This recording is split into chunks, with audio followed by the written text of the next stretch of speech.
You can't be serious, man. You cannot be serious!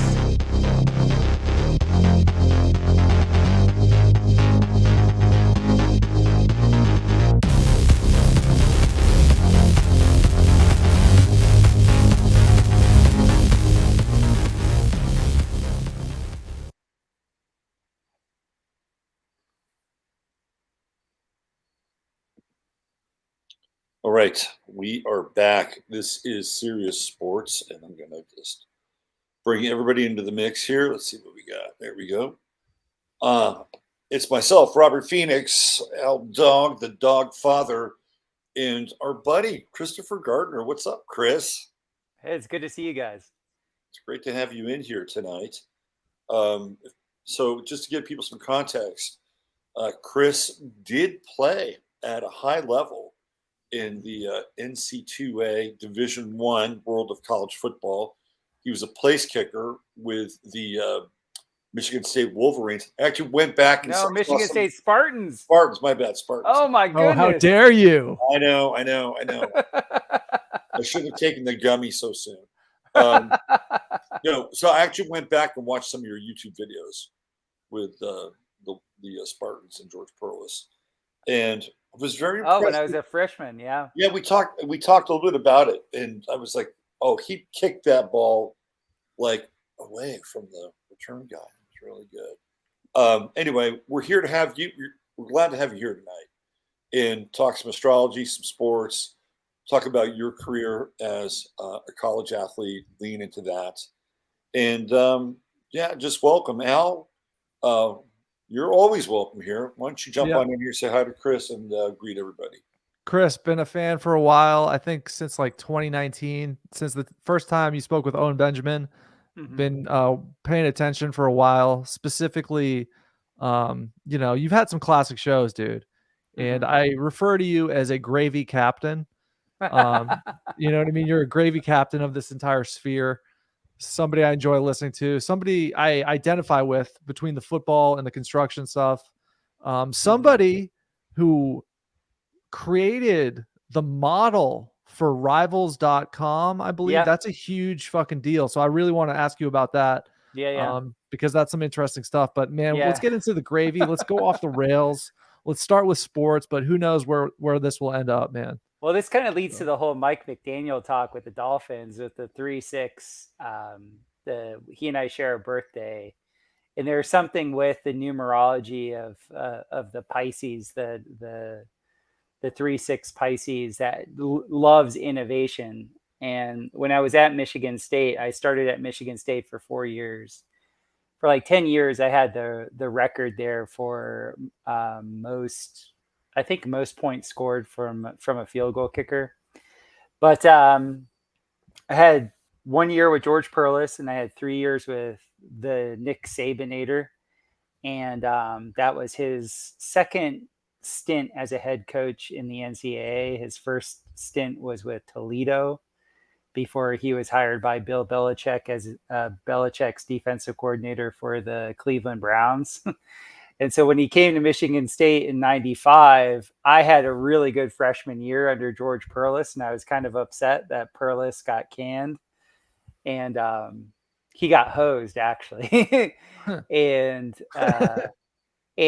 none of us liked Saban. Like, Saban came in and was like, had like a little Caesar's complex, and I thought I was hot shit, at 19 years old, being a freshman All-American, and like a South Florida, I grew up in South Florida, and I was very good in 3 sports in South Florida. And all of us Florida boys, we kind of have a little swag. And so when I went up to Michigan State, I went to Michigan State to start. Like I had over 30.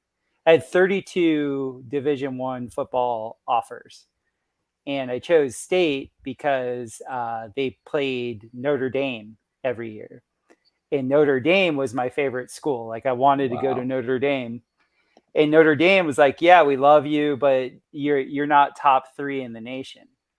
Wow. And so at that point, I felt like the jilted lover, and I was like, "I'm gonna go to a school and play them every year and crush them. And I did. Like, one of my favorite memories is my freshman year kicking three field goals in the first half against Lou Holtz, and running by after my last field goal before the half, I was running by Lou Holtz, like, see, like, you should have taken me, right? But yeah, so when Saban came in, I was very immature. I was very cocky.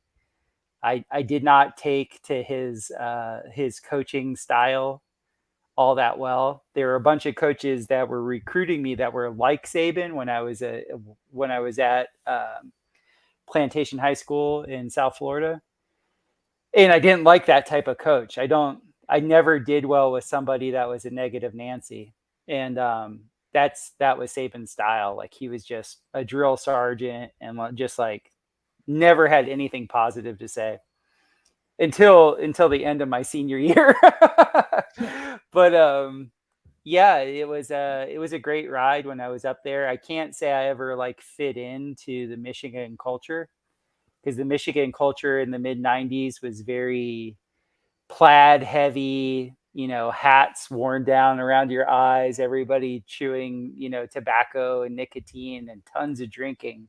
Bunch of grungers. Yeah, but not really. Like, I like grunge music. The type of music they like was just like garbage. And so that forced me like more into being in the black culture, like the culture with my teammates. Right. And like my teammates and I, we would drive from Florida, because there was like 10 of us from Florida that kind of made the core of the team.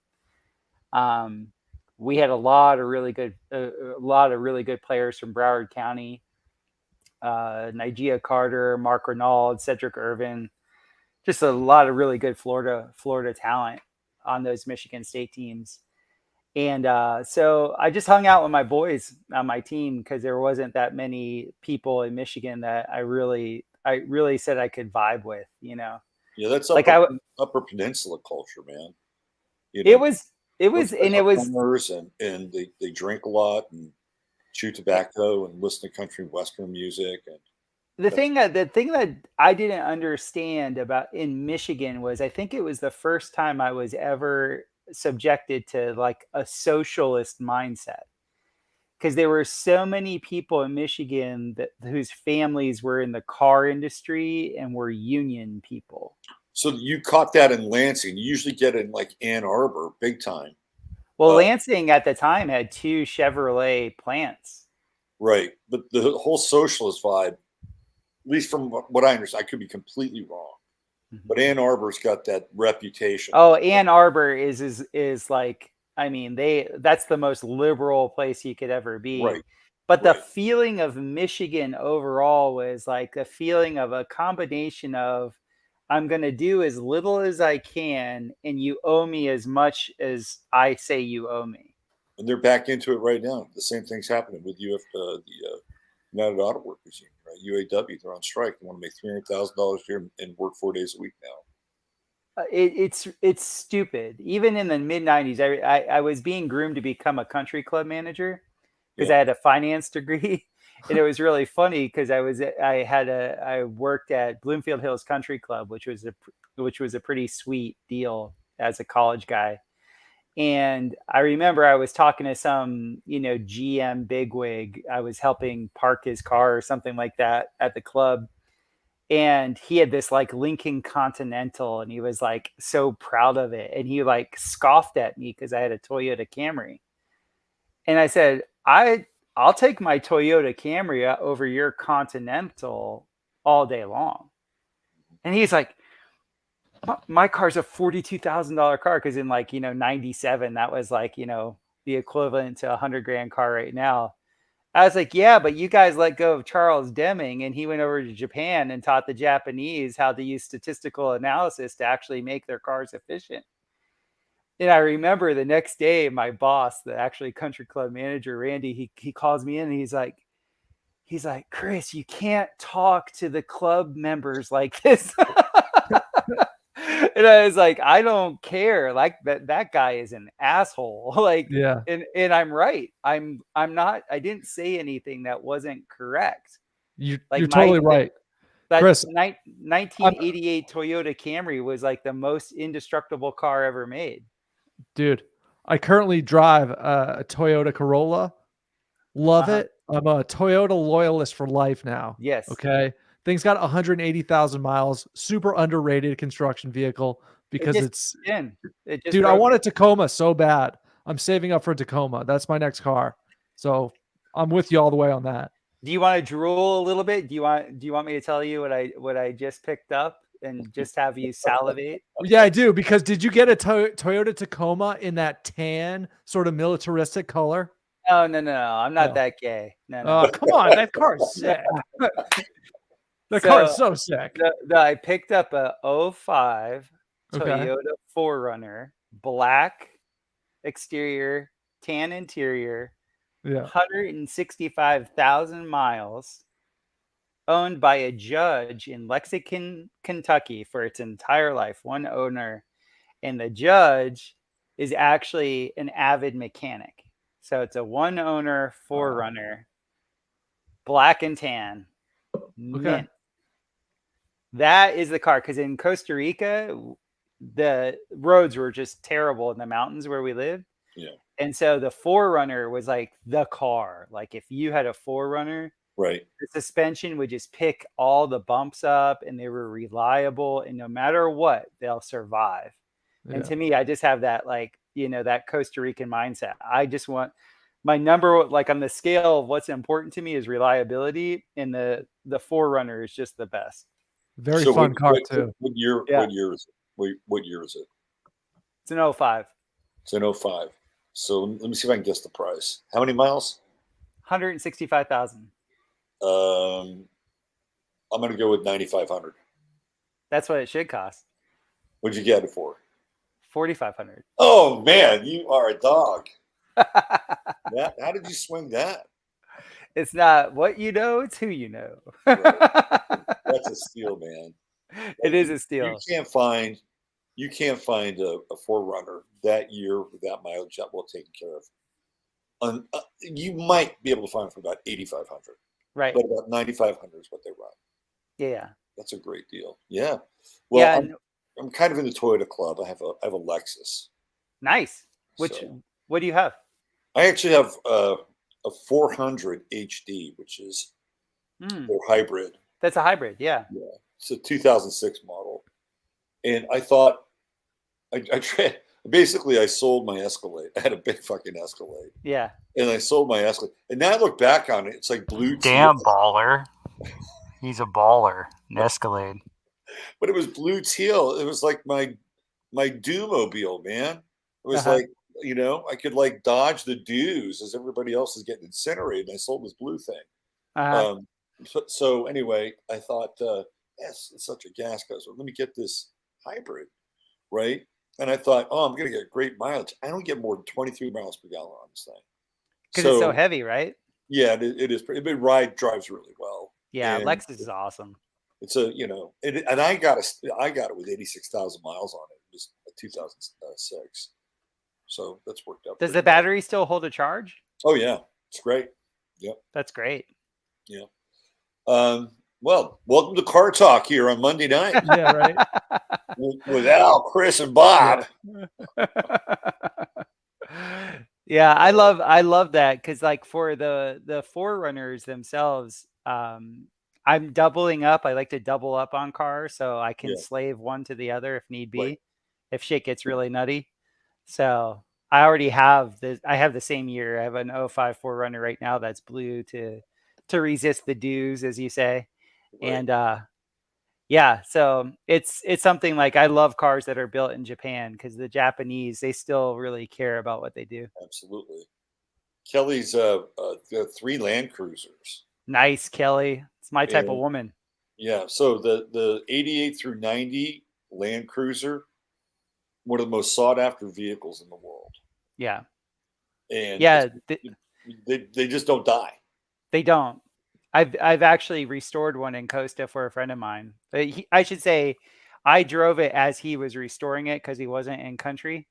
And great vehicle. I love them. Yeah. they're almost indestructible too, right? Mhm. So, well, why don't we shift into a little football? You know, I looked up George Perlis's chart, put it Oh, together GP, my while you were man. talking about him. You know, I could see why you liked him. He was cancer. He was heart. Yeah. He was a heart. Like, I gotta tell you, like, he was such a good coach to me. He was like, he actually sold me on Michigan State. They were like one of the last schools to recruit me. Hmm. And I just really vibed with him. Like, he was just a good dude. Yeah. Yeah. He was a cancer. I got to, you know, again, I don't have his time here. So all the charts we're going to be looking at tonight are all noon charts, with the exception of Brock Purdy's, who's just a little bit different in terms of the rising sign time. But you can see Perlis, this guy's loyal, man. He He's was. loyal. Sun Pluto conjunction, he's a ride or die guy. Yeah. And the way that you talked about him as a contrast to Saban, who is a Scorpio, right? And so the three of you are all water signs, but you're operating really differently. And Perlis also has Mars in Cancer, which to me is like it's a warrior that's also a defender and a protector. Well, that's that's how he got his claim to fame with the Iron Curtain with the Pittsburgh Steelers. He was the defensive coordinator for Chuck Nolan's teams for the Pittsburgh Steelers. So he was a defender, exactly as you say it. Yeah. And an interesting chart. He's got a true node in Aquarius. So he's going to follow his own path. He's going to, you know, kind of go off in his own direction, and not always, even though Cancer is a very conservative sign and likes to follow in tradition, he kind of had his own like direction in life and a little quirky. Like Aquarius is definitely on the quirky side. You know, he passed away in 2020, apparently. He did? Yeah, on January 7th in 2020. And I was just looking up Lou Holtz's birthday because, you know, he got into a beef this weekend with Ryan Day from Notre Dame, right? Uh-huh. Did you catch this out? I didn't know. Lou Holtz, that guy, right? Right. That's funny. Yeah. I ran into a guy one time at a bar in this place called Bolinas, and he actually played for Lou Holtz when he was on the Jets, because Lou Holtz coached the Jets, and he was doing this on this kickoff team with this guy Louis Giacomo, I think, who played at Utah State, and basically Lou Holtz kind of fucked the whole kickoff return up, and the guy didn't have a lot of like flattering things to say about Lou Holtz as a coach. But so what happened with his beef? What happened with that? I totally missed that, and I watched that game. Like, well, what's was interesting about Lou Holtz is he's a Capricorn, and a lot of times with Capricorn people, in Capricorn rising, you'll find that they're kind of uneven. Like they have their faces aren't symmetrical, and Lou Holtz has one foot that's shorter than the other, and so he's got to wear a special shoe. And I've seen this with Capricorn people. They have those weird kinds of, I wouldn't call them deformities, but I'll call them an alteration in their form. So he was on one of the college pregame shows, and if you could do the list, it'd be great. But he was basically saying that Ryan Day's a nobody. Ryan Day's a Pisces, by the way. Woo! March 2nd, right? So Lou Holtz is like just tearing in to Ryan Day like he's the Thanksgiving turkey. And who's Ryan Day again? He's the coach of Ohio State. Okay. Yep. And he's basically, they never beat this person, this team, and this team, and this team, and you know, they better bring their lunch because you're going to have to go to work all day. That's what he said, right? And after the game, Ryan Day came out firing on cranky old January 6th, Lou Holtz. Why is he January 6th? Did he go to that or what? That's his birthday, January 6th. Oh, okay. That's funny. Right. All right. And so that's why I noted that George Perlis died on January 7th, 2020, just one day after Lou Holtz's birthday. Anyway, but there's a lot of 6 degrees of separation in tonight's show, which is at some point we're gonna talk about our weekly topic, which is Coach Prime, Deion, the Moth from the South, and what happened in Oregon. Yep. And Dan Lanning, who put an ass whooping on the Buffaloes. I got Dan Lanning's chart, by the way. Okay. And we get into this whole 6 degrees of separation because Dan Lanning was at was it some college? Georgia? Was it Georgia? It was Georgia, and he was the linebackers coach. And our buddy Mel Tucker took the job, I believe, at Michigan State or Colorado. No, he went from Georgia to Colorado. Yes. So Dan Lanning took over Mel Tucker's job at Georgia, and then Mel Tucker went to Michigan State, and eventually Deion Sanders matriculates to Colorado, and then Dan Lanning, right? So there's this weird 6 degrees of separation thing going on with this weekend, and Dan Lanning and the Ducks took the Buffaloes out to the woodshed. Chris, we've been talking about Deion Sanders a lot over the past few weeks. We've gotten into his chart. He's a Leo sun with Jupiter and Leo, 1 degree separation. Right? It's Deion. Yeah, big time. Right. He's the best athlete that's ever played, and he'll let you know about it every chance he gets, right? Yeah. So what are your thoughts on Deion as a person, an icon, and a coach? Because I do want to talk about Dan Lanning's path, which is very different than Deion Sanders. What's your take on him, Chris? Well, Neon is probably one of the only like really exceptional athletes that actually made it all the way. And I used to tell people this, and they used to think I was crazy. All the best athletes I was ever around, they never made it onto the field for any extended period of time because they didn't actually fit the system. And so it was very rare that you had like the best athlete actually fit the system, and then as an alpha dog actually get along with the coaches enough. And in the South, they had a much better relationship with alpha athletes, in the South, like sort of like, pre-recording, we were talking about the NIL and all that. In the South forever, they've been paying players. Like my boys that went to like, FSU and UF and UM, like they all drove nice cars. They all had huge chains. Like, give me a break. Like, everybody knew these guys were getting laced. And so in the South, it was like the culture is like, if you're an alpha dog, it's good to be an alpha dog. And that was part of my problem going up to Michigan State, was I was in a culture where like, if you're an alpha dog, you were actually looked down upon, like you were an offense. And I was like, wait. I come from like where the national holiday in Florida is FSU Miami every year in the early 90s to this bullshit. Like you call this like fandom. Like this is so lame. Like I was really kind of disappointed with like the level of like, let's be real, as an 18-year-old man, I wanted to be the man. Like I wanted to start, I wanted to compete.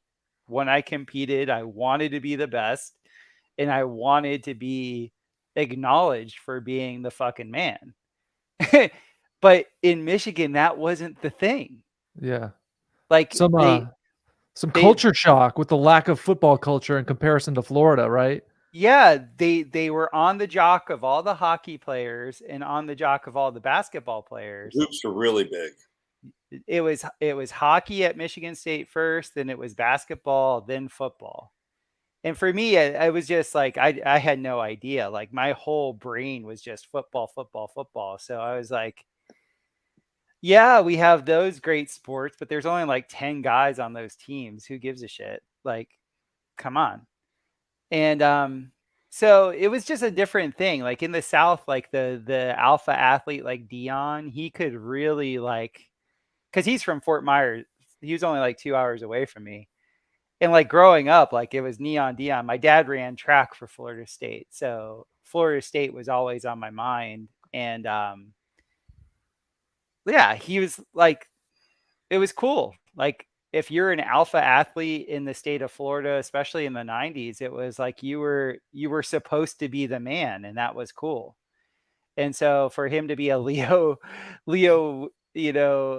sun sign with Jupiter conjunct and all that in the Sunshine State, I mean, it just makes sense that he would just crush endlessly.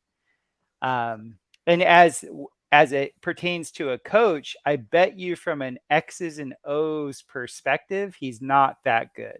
I would agree with you. Yep. Because the thing about the best athletes, they can't ever really tell you why they do what they do because it's on an instinctual level. And anybody who watched Neon knew he had this preternatural reaction. He just kind of knew. And it wasn't because he was studying film. It's always the guys like the tweeners, the guys that make the best coaches are the guys like kind of like me that were like watching the real athletes and being like, holy shit, I cannot do what that guy does. How can I like scheme and like do all the things I have to do to actually be able to circumvent that person's superior physical attributes? But the really good athletes, like to this day, like I'm friends with some pro basketball players, they can tell you about the game from their perspective, but the meta view of the game, they don't have like the meta view. They don't have like the poetry of it. Yeah. That's why like we were talking about Mike McDaniel, like that dude's a nerd. He's like 170 pound, 5'8" bookworm. And he has like the meta like view of all spacing and schematics and all that. And he can make the game beautiful because he can think on the largest scale of it because he was never a great athlete. He was never instinctual. Somebody with that limited amount of physical capability might have had what's it called? Being in the zone here and there amongst other athletes worse than them, but never at a really high level. And not on demand. That's the other part of it. No. What's interesting about if you look at McDaniel and you look at Matt LaFleur, the Packers coach, right? Mm-hmm. And you look at Kyle Shanahan, they all come from the same tree. Yeah. And they all have, even though Shanahan did play college football, like he played at Duke, and he also played at UT. You can't call that college football though. Well, he played at UT. Duke's legit this year. Dude, they're legit, football dude. These days isn't even it's not even football anymore. It's like, passing league. It's just like, but he played with Chris Sims. It's changed so much, man. It's changed a lot. But Duke's I would also put him in the camp of Mike McDaniel and Matt LaFleur. Right. And so those guys are not your class A athletes. And so they're going to develop in different areas. And they're brilliant. I mean, look, Matt LaFleur is proving to people that it's not just Aaron Rodgers. No, like he's taken Love and created a reasonable offense and team with a bunch of guys that are hurt. So I guess you can put Sean McVay into that camp too, because definitely he coached with Kyle at DC. So you've got they're all nerds. They're all fucking nerds. And they're all diminutive men. They're all small men. Yep. Where you look at like a Dan Campbell, like I watched Hard Knocks last summer for the Detroit Lions. I love and he's a 6'5", 255-pound, just like brute of a dude. And everything he's talking about is heart. We're gonna bite their kneecaps off. He's a fucking moron. And then you get guys like McVay, and like McVay, if you ever heard him call a game,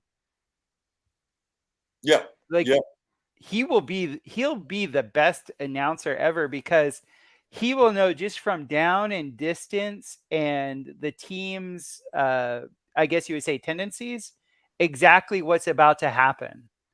And then he'll tell you exactly what they're about to audible into. Right. Because as a 5'8", 180-pound nothing man that wanted to be an athlete, and I'm not saying that as a dig, because I was a 5'9", 190-pound guy that wanted to be an athlete, but I knew I wasn't. That's why I stuck to kicking. Like there's a level of obsession where the mind just goes so deep into the nuts and the bolts of it and how you can get a strategy that somebody like Neon Deion will never, ever, ever even come close to thinking about. Yeah. Because his instincts were what made him so perfect. Yeah. I think he's aware of that, though. I don't think he calls the offense or defense. I think his role as head coach is recruiting. Yes. I think that's the most important role of the head coach in college football today. And B, motivational speeches. He's incredible. Awesome at that. He's Dude, so good he at is that. the most prototypical Leo in the game. Yeah. So, like, I've been telling people, if you want to understand Leo, like, that's the guy. That's it. He's the prototype. He's so prime true. time Leo. So, but they got fucking destroyed against Oregon recently. They started out 3-0. Well, they play sloppy. Dude, and the thing is too, is like, so I'm all for athletes playing on both sides of the ball. Yeah. They can do that in college for maybe 2 to 3 games. Right. Yep. By the 4th game, their legs are gone. Yeah. And the thing, what you're talking about is Travis Hunter, who played 2 ways for the first 3 games. He was hospitalized, and he does a vlog. He YouTubes and he makes his own content. Kind of a bizarre kid. He's always wearing like these fucking like anime outfits and shit during his live streams. Wait, what? Is he a furry? No, like borderline, dude. If you go to his YouTube and you just type in Travis Hunter and you type in his YouTube channel, you will see the outfits he wears during his live streams. Maybe Rob can pull it up, but it's basically furry status. Like, no bullshit. There are moments when I see him outside of his uniform. He reminds me of the Predator without his mask on. Oh, wow. Yeah, he has that look. That's what he looks like. He's a very intense looking dude. Yeah. And then you throw a fucking furry on him.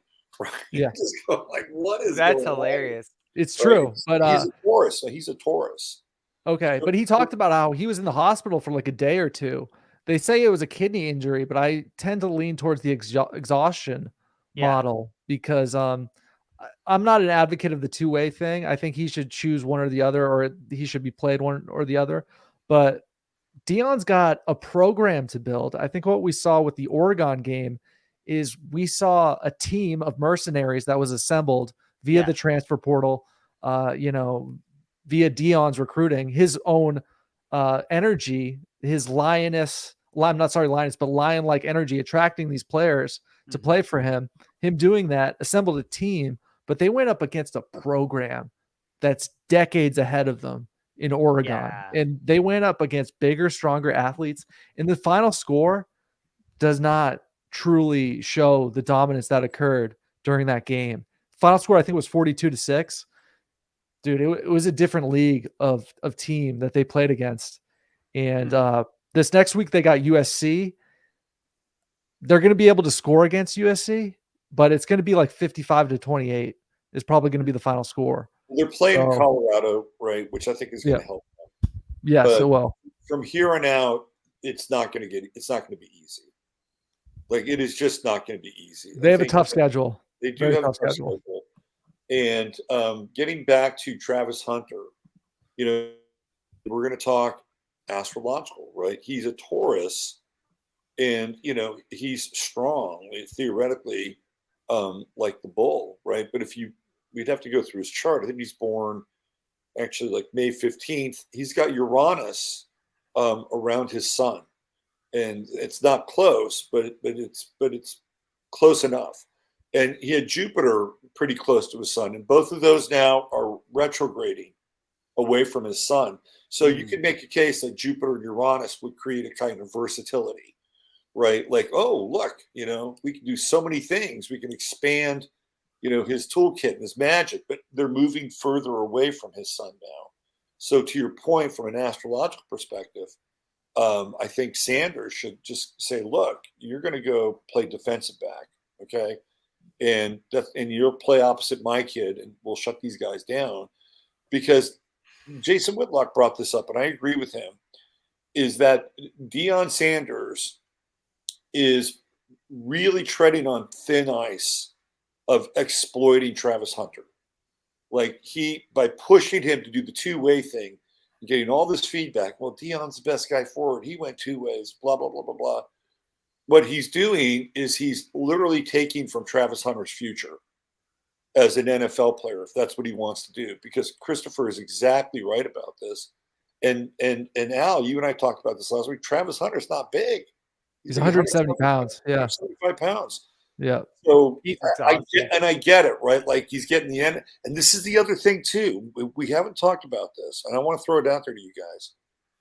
If you're an NIL sponsor and that's your guy and he's not playing, what kind of pressure does that put on that guy in the program? Let's throw that out there. Do they have playing time quotas? No, they don't.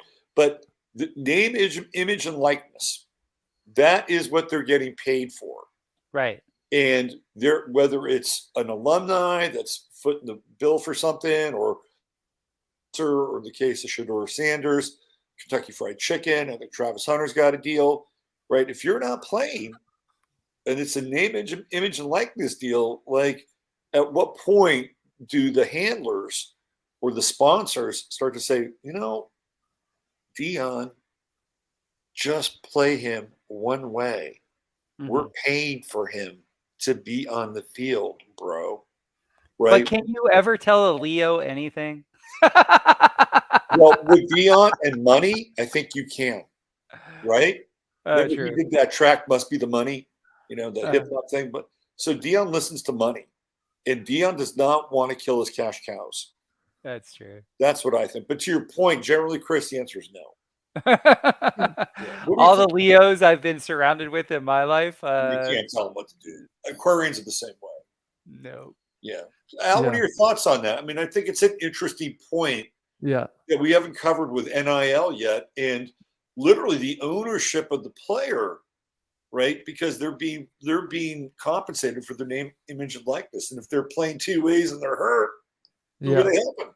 I think Travis, is somebody who sees himself as a lifelong football player, and I don't think he would be so short-sighted as to put himself out there when he's not ready in order to appease some of these NIL sponsors. He likes fishing, so I think he's got some sponsorship with some fishing companies and things like that. I think he would tell them that he'd play when he was able to, but I see your angle.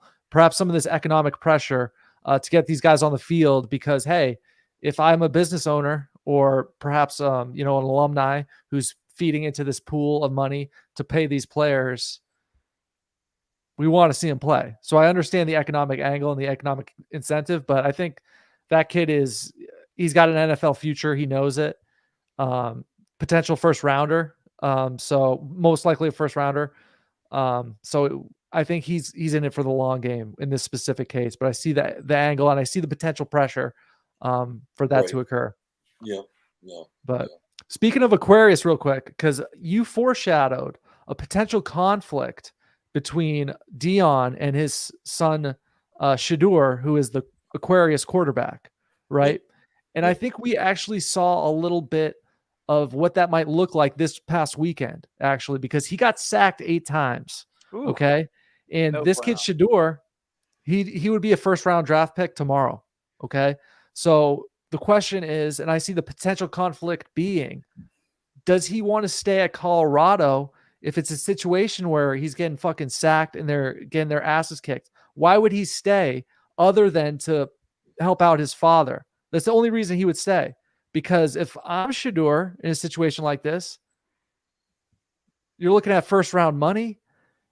Do you stay and play on your father's team, or do you go to the NFL? Because if I'm Shedeur, I'm going to get real sick real soon of getting sacked 8 times a game if that's to continue. So I think that's the I haven't conflict. seen them play. Like, what are they? Just like a run and gun offense? Like, what are they? It's the Shador show, essentially. It's It's a basically typical college spread offense. yeah. So they Okay. got a bunch of transfer students. They got a bunch of South Florida kids, okay, Mhm. because they want to play for Deion.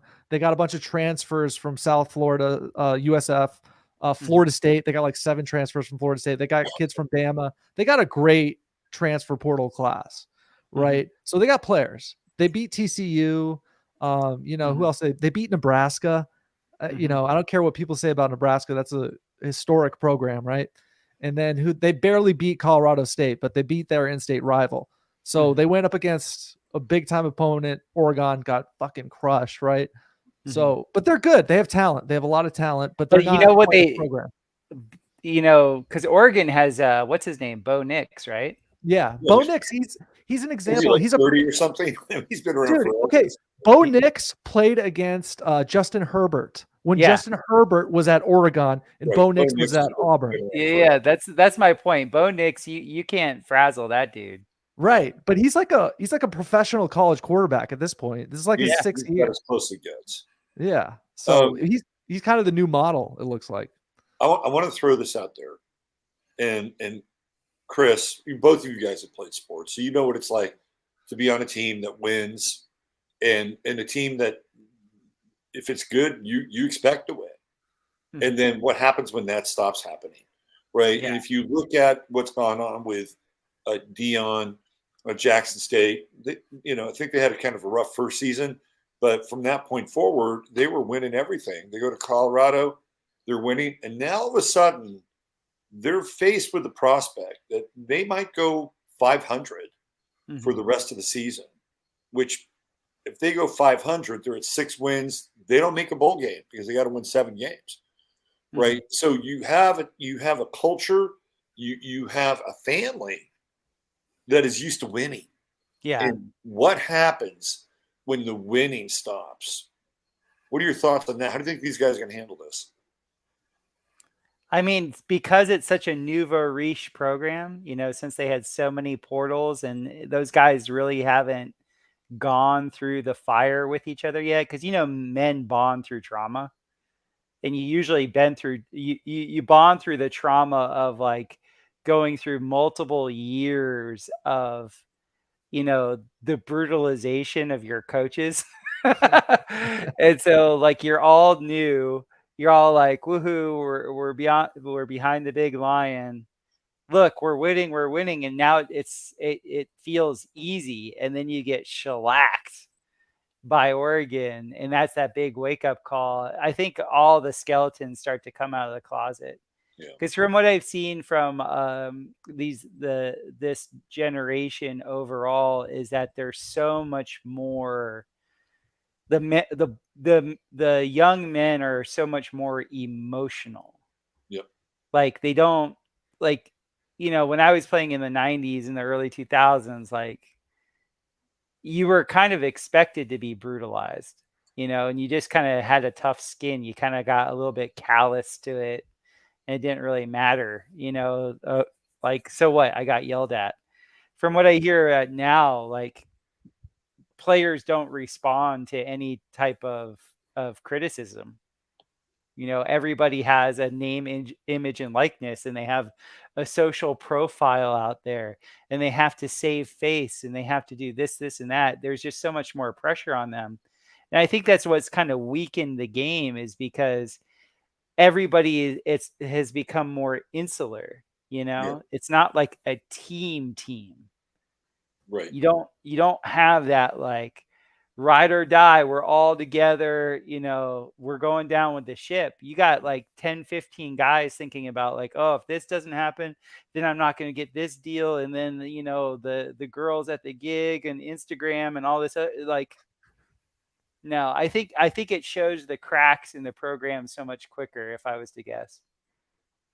Now, what are your thoughts? How do you think they'll handle, say, maybe 3 losses in a row? I think they'll be all right. I think that everybody is sort of on their own agenda, right? I think what Deion has to worry about from a program standpoint is if these kids who transferred in are disloyal, A great example is their linebacker, Juju Mitchell, right? He started out at Texas. He's transferred to Tennessee. Then he transferred to Arizona State. Now he's at Colorado. Great linebacker. But the question you have to ask yourself is, if these kids, these players weren't loyal to their original programs, what makes you think they'd be loyal to a losing program? That's what he's got to be worried about, because he recruited some big time players. Right. It ties in with what Chris is talking about, is because it's like, what? You got to be nice to these kids or they're going to transfer? That's shaky ground if you want to be a true leader. Well, so, you risk losing them through the portal, and apparently this kid is a portal jumper, right? I mean, that's what he does. Mm-hmm. So you can't count on him. There is no loyalty. And and by the way, guys, let me just raise my hand right here. Yeah. No one's talking about the agents in the background. Good point. Okay. Yeah, it's a good point. Dude, the second you become a moneymaker, like the second you become somebody that's worth money, like say you're a multi-year starter and you're jumping or whatever, you have 20 dudes calling you every day. Hey, I'm going to get you the most this. I'm going to get you this. I'm going to get you this. It is obscene the amount of agents that are out there that are lying their ass off and just trying to get you to commit to something and pulling you in directions. And it's just like, it was bad in my day in the 90s. Like, I could only imagine now with the NIL, these agents are like frothing at the mouth because they're all getting their 3 to 6%. Yeah. And, I heard a really, really interesting statistic this past weekend. I was hanging out with some Notre Dame people for the Notre Dame versus Ohio State game. And they told me that the average football player at Notre Dame is making $40,000 a year. So you could be a second string lineman making $40,000 a year as a college kid. That's awesome. So yeah, it is pretty awesome. I would have killed for that. Exactly. Chris, I have to ask you a question, right? Yeah. Let's say if you were at Michigan State in 2023, how tempting would it be to transfer if, hey, I don't like this coach, Nick Saban. He's pissing me off. And we were all going to transfer in 1996. We had a really good year. I think we were 8-3, and nobody expected us to be 8-3. We beat Michigan. We beat some big time schools. Yeah. And we knew Saban was a mercenary. Like every day in practice, he was just telling us that he was, he got this head coaching, job offer and this and that. So all of us were looking to transfer. Wow. And like Flozell Adams, who played 10 years for the Dallas Cowboys, Nigeria Carter, who played for the Tampa Bay Buccaneers, like all of us were like, okay, he's out. And that back then you could only transfer and not lose eligibility if your coach left. Wow. Right. Yeah. And so even back then, I mean, it was big business. Like none of us were, stupid to the numbers, and all of us had agents that were like at our beck and call, like wanting. Like if you're a program that's doing well and you're nationally ranked and you're a starter for multiple years, you are being courted, like, you're just being courted by so many people. You're an asset at that point. And so, dude, I would transfer in a heartbeat. Because the thing is, in college football, like the rah person, the person's like, I go to such and so and I'm going to bleed this for my entire life. They're fucking stupid. The university is a corporation. And you know this so quickly when you're a college athlete and you're like a football player and you see it's a meat grinder and you watch like half your friends, not be able to walk after a few years of playing football because they it's a meat grinder. That's what it's designed to do. It's just chew them up and spit them out. So the more you're in that, the less loyalty you have. You might have great experiences and a big win against a rival, and you might love the campus and stuff like that. But let's be real. It's a freaking corporation that really isn't teaching you anything about the real world. Right. Like, that's the truth of the matter. And so I used to say this to my mother all the time, and my mother went to Duke, and my mother, is such an idealist and like so like had no idea the way the world worked. And I'm like, Mother, this is a machine. Mm-hmm. There is no loyalty at all at any level. Yeah. Don't think that there is, because that's not true. She had that enlightened Duke perspective. Maybe it was contrary. Now, you and I talked a little bit one time that you had an interesting couple of moments with Saban, and you actually learned something from the guy. Yeah, I did. Right? Had you said, okay, I'm going to transfer out of here. He's a dick. I'm going to go kick for, I don't know, University of Indiana, let's just say, for whatever reason. But you don't have that experience with Saban, right? Like, and you don't know how your life unfolds as a result from that, right? Like, you are who you are in some ways because of that experience that you had. Yeah. You may be somebody else or different, or maybe a slightly different version of you if you transferred out. But I think that's one of the things that can happen is you can experience something that can change you because you're uncomfortable, and then you have to go through it and deal with it. And then a lot of these transfer portal kids are not going to get that, and right, and they're going to miss out on that kind of coal into diamond moment. Yeah, they miss out on the what I call the true male initiation. Yeah. And the true male initiation moment is when you are faced with an unwinnable circumstance. You're going to fail. Yeah. And you're going to fail on a social level, in this stance, and a physical level, and you're going to fail hard. And you have to make your way through it. You have to survive that level of shame of failure and get to the other side of it. And I bet you a lot of young men don't face that anymore. Right. So I want to bring up an athlete, a professional athlete, who kind of falls into that camp, and that's Justin Fields, who has gone on the record and basically said, yeah, they're telling me all these plays, but I'm good. I'm good. I'm just going to trust my instincts. Now, he's a Cancer astrologically. Mm-hmm. So that's what they want to do. Cancer wants to trust their instincts, whether to feel protected. I'm going to go in my shell a little bit here. I'm going to create some space between me and the coaching staff. I'm not picking up the plays. I'm not processing enough. But I know what I was able to do at Ohio State. I was instinctual. It got me out of a lot of jams. He's on the record saying that. Mm-hmm. Like, he's saying that to the press. Yeah. And he's basically saying, I'm not going to listen to my coaches. So you have a combination of the astrology, but the astrology not working in a good way. Like, if it's a good way, Cancer's loyal, right? Cancer will absorb what they're trying to download to him. But instead, he's going in a different direction. And I think a lot of it has to do with what you're talking about, Chris. Well, I think he feels how hamstrung his coaching staff has made him. Yeah. Like, last year, they took off the second they let him be instinctual and use his legs. And like this year, the few highlights I've seen of them, like, what offense are they running? Like, it is garbage. Right. Yes. it's so how much loyalty can you have to somebody that actually doesn't have your back? I bet you at the top of, like, when I just tune into Chicago, that whole thing is being wiped off. Like, it's all like that whole from stem to stern, the GM all the way down is going to be replaced. Yeah. What's interesting about the franchise is that they're actually moving out of the city. Ah. Right?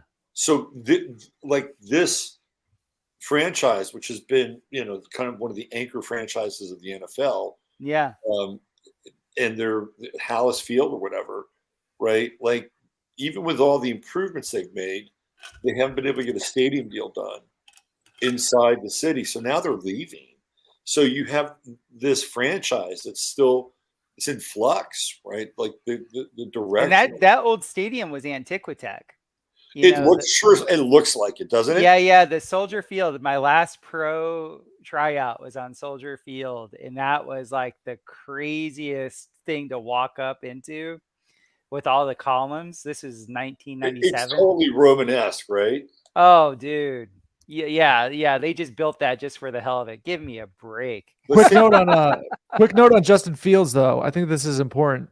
I think he made the vegan diet switch. You know what I mean? Never good. It's never good for an NFL player. No. That's what happened to Cam Newton when Cam Newton went vegan. Colin Kaepernick too. Right. It's just I heard but... Dr. Narcolongo was on his way to the NFL, and then he went vegan. Yeah. And now he just pets his cat all the time and looks at Astro charts. That's it. And here's the thing, though. Like when the vegan guys explain why they do it, it makes sense.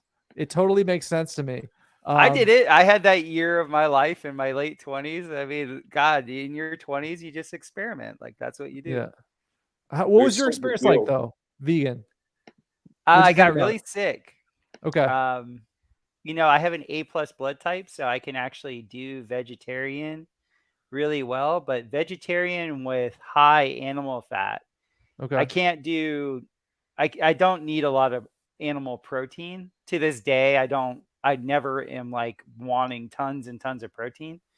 But I think a lot of this has to do with your blood type, that with what your body wants to process and how it wants to process. I think very, very high quality animal organs and fat for somebody like me is ideal. With lots of vegetables, like just tons of fresh vegetables. Like I'm very, very big into gardening and all that type of stuff.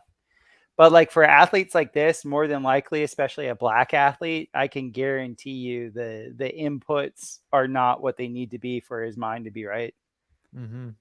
Even if he's trying to go vegan, to be at that level where you're sweating as much as they sweat and you're demineralizing, unless he has like a full-time nutritionist and chef that's making his food.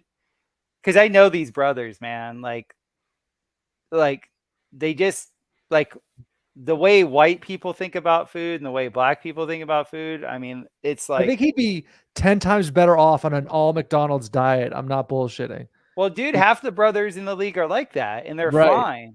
Yeah, it's just that they die at age 50. Mm-hmm.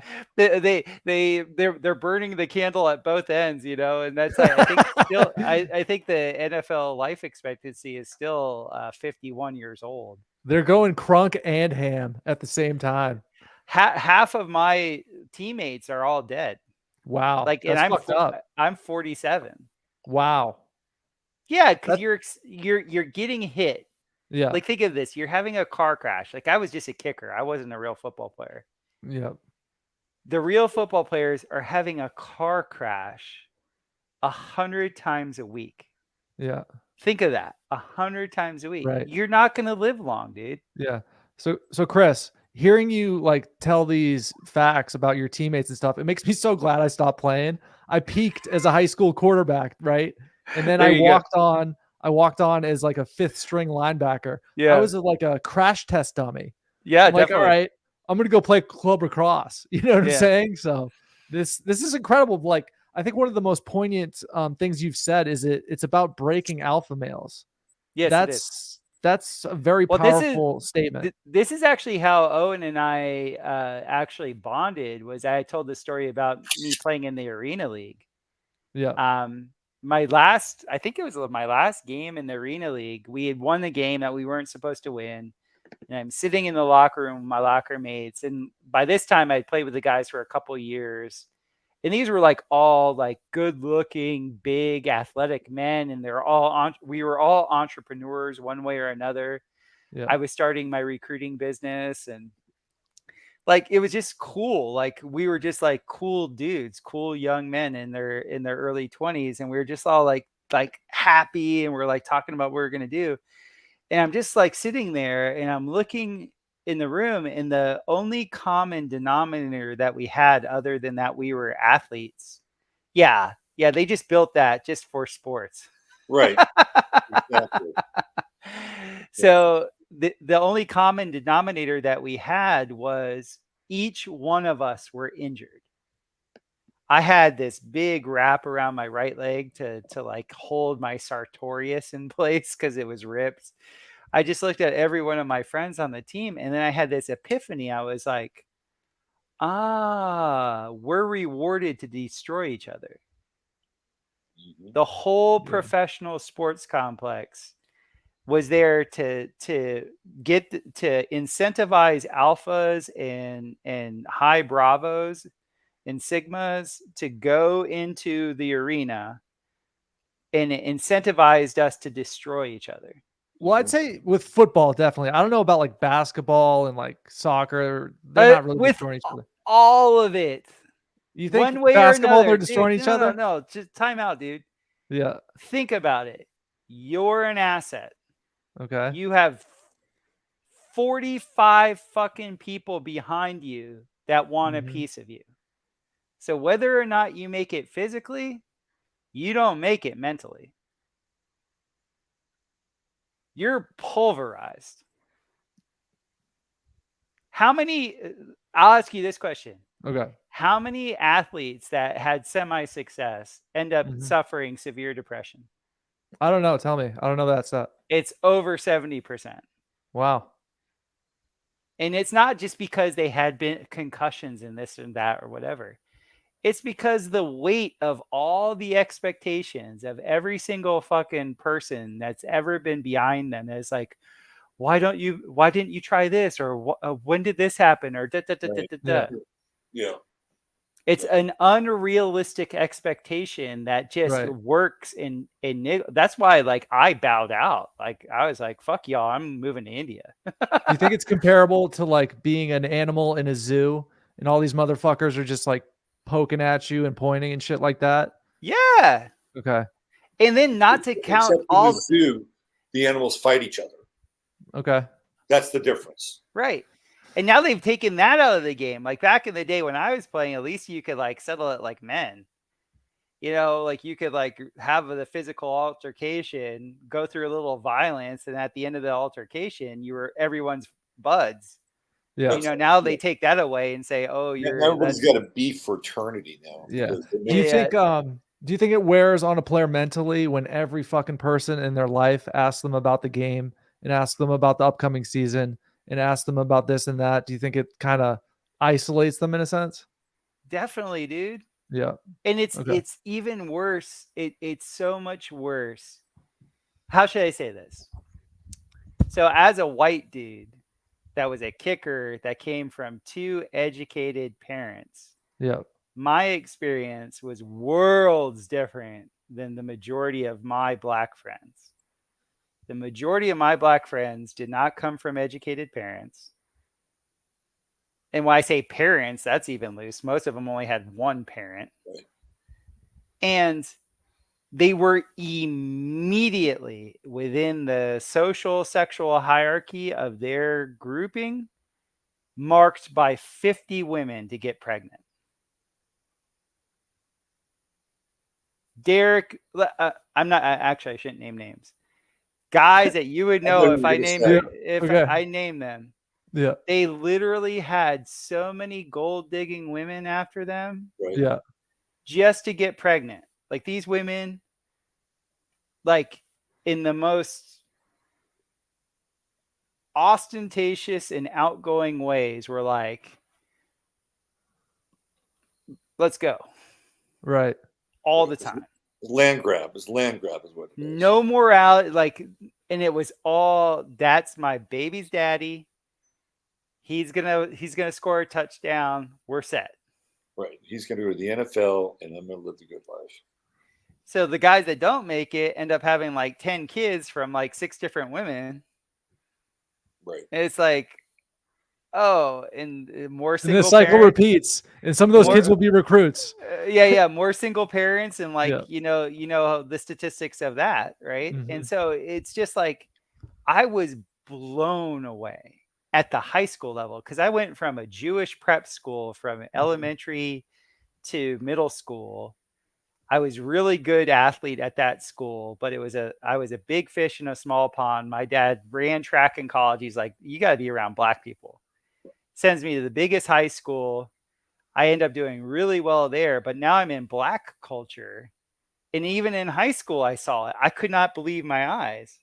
I could not believe, like, these dudes, if you like, just that culture was just like, if you showed athletic prowess and had any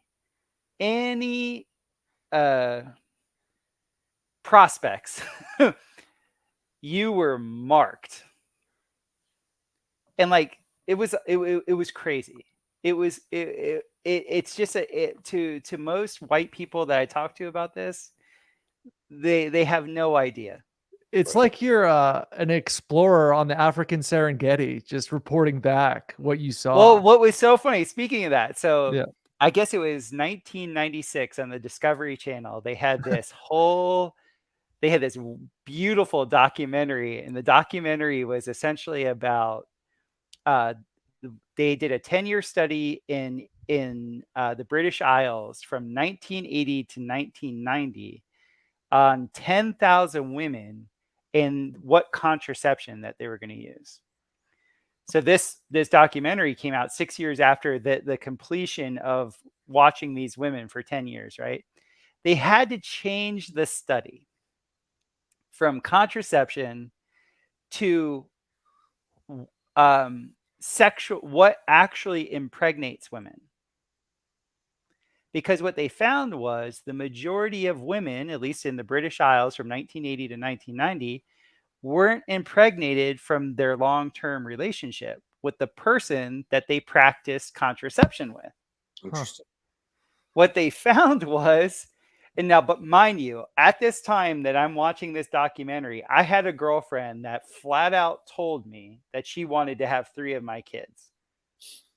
So I'm a 20-year-old kid, and it's like, there's no way. I'm not having 3 kids with you. I'm not even going to have kids. Like, at that day and age, I didn't want children.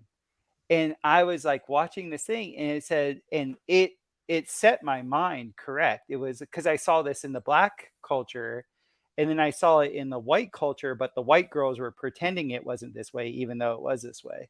Right. And what it is that when women decide that they want to be impregnated, they don't use contraception. Yep. And so all the stuff that was going on, and you see these shows and these movies where they always use a condom and all this stuff, and or use whatever the fuck the contraception was, I never experienced that once. Not once. Not ever. Was I ever in a situation where the woman was like, oh, we can't because there's no this. Mm-hmm. And then I was like, oh my God, I'm such an idiot. It all flashed in front of me because I was seeing it in the black culture, and I had no idea it was happening to me too. I was like, oh shit. Well, isn't that like a form of hypergamy? Like, they saw you at a certain level, and even if they were in a relationship with somebody else, and she probably wasn't, it's like a form of hypergamy. She realized, oh, this is going to be the guy.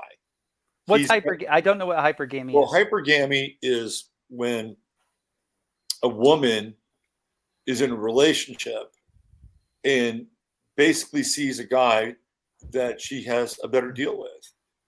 And that deal can be any number of things. It can be power, it can be money, it can be sex. Whatever the woman deems to be an improvement in her life, it's called hypergamy in the it's basically women want the best mate possible, basically ruthlessly. Their nature is rather ruthless. That's exactly what this documentary showed. Yeah. Was that their true nature is fucking ruthless. It was not anything based on love. It was like literally like, you're who I'm going to reproduce with. It's instinctual. It's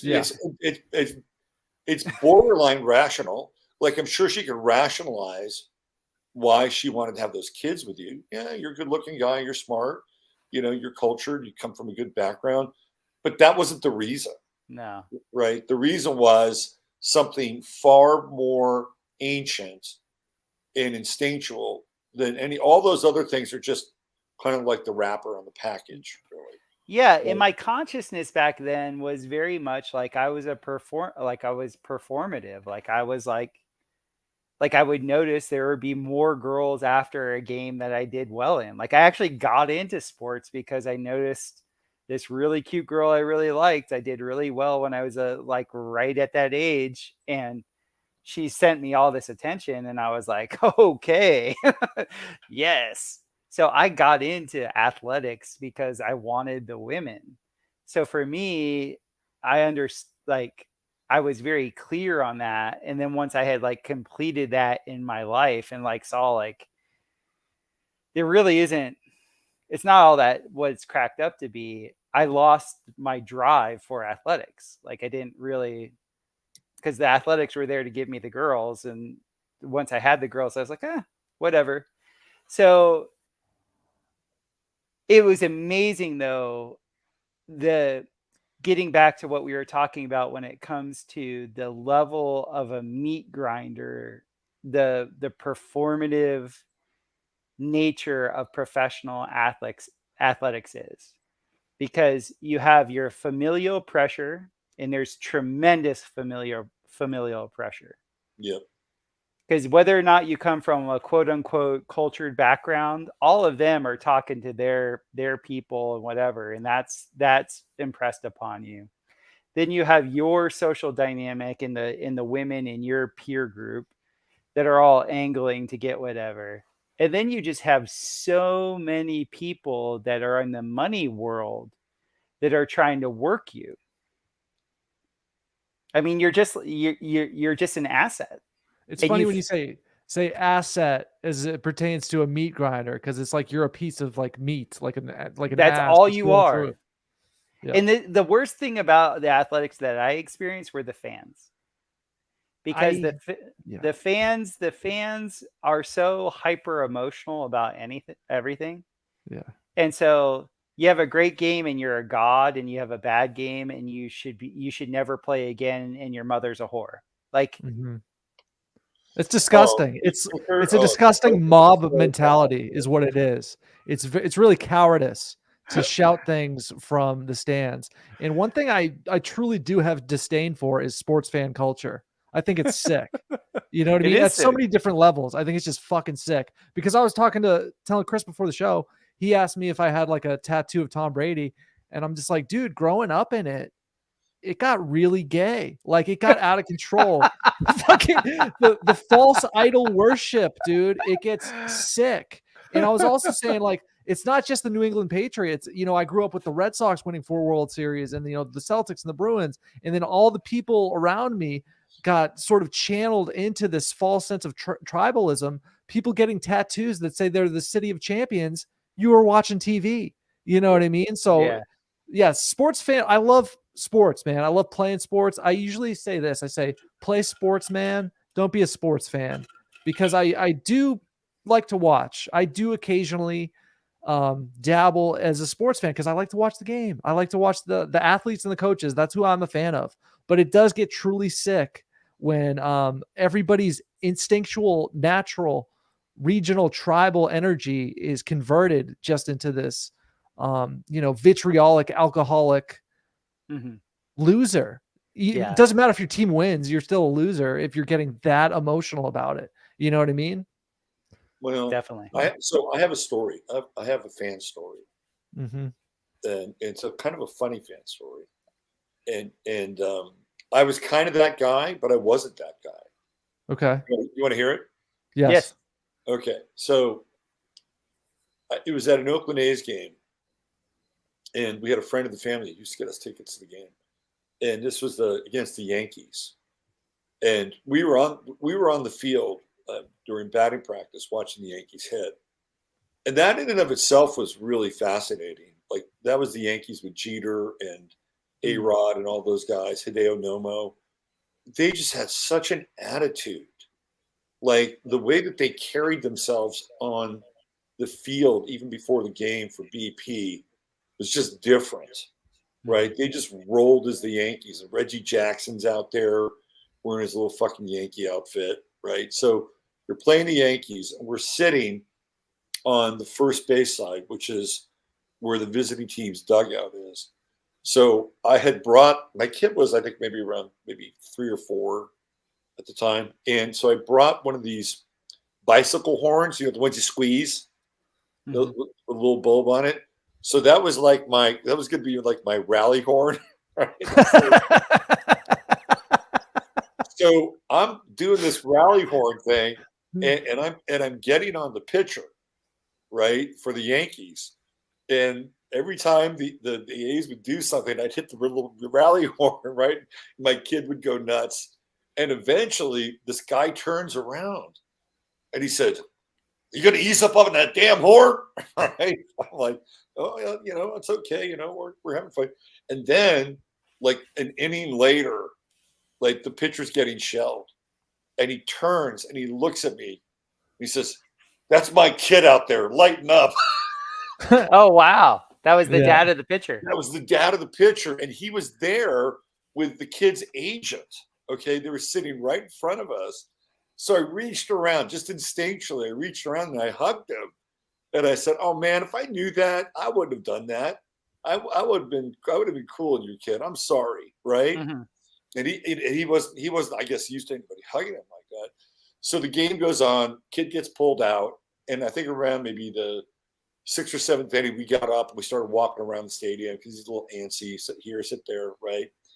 And at the end of the game, we go to Bart, which runs right outside the stadium. And I run into this guy again. And he said, "I'm so happy that I ran into you." He said, "The Lord brought me to you." And he said, "I am so sorry that I snapped at you like that. I want to apologize."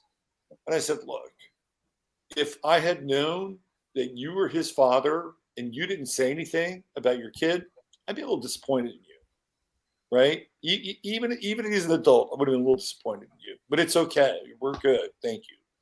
Right? So it was one of those moments, right, where I was that guy, but by the end, I don't know, we were born again or something, right? I mean, that's what it felt like. That's pretty cool. That is cool.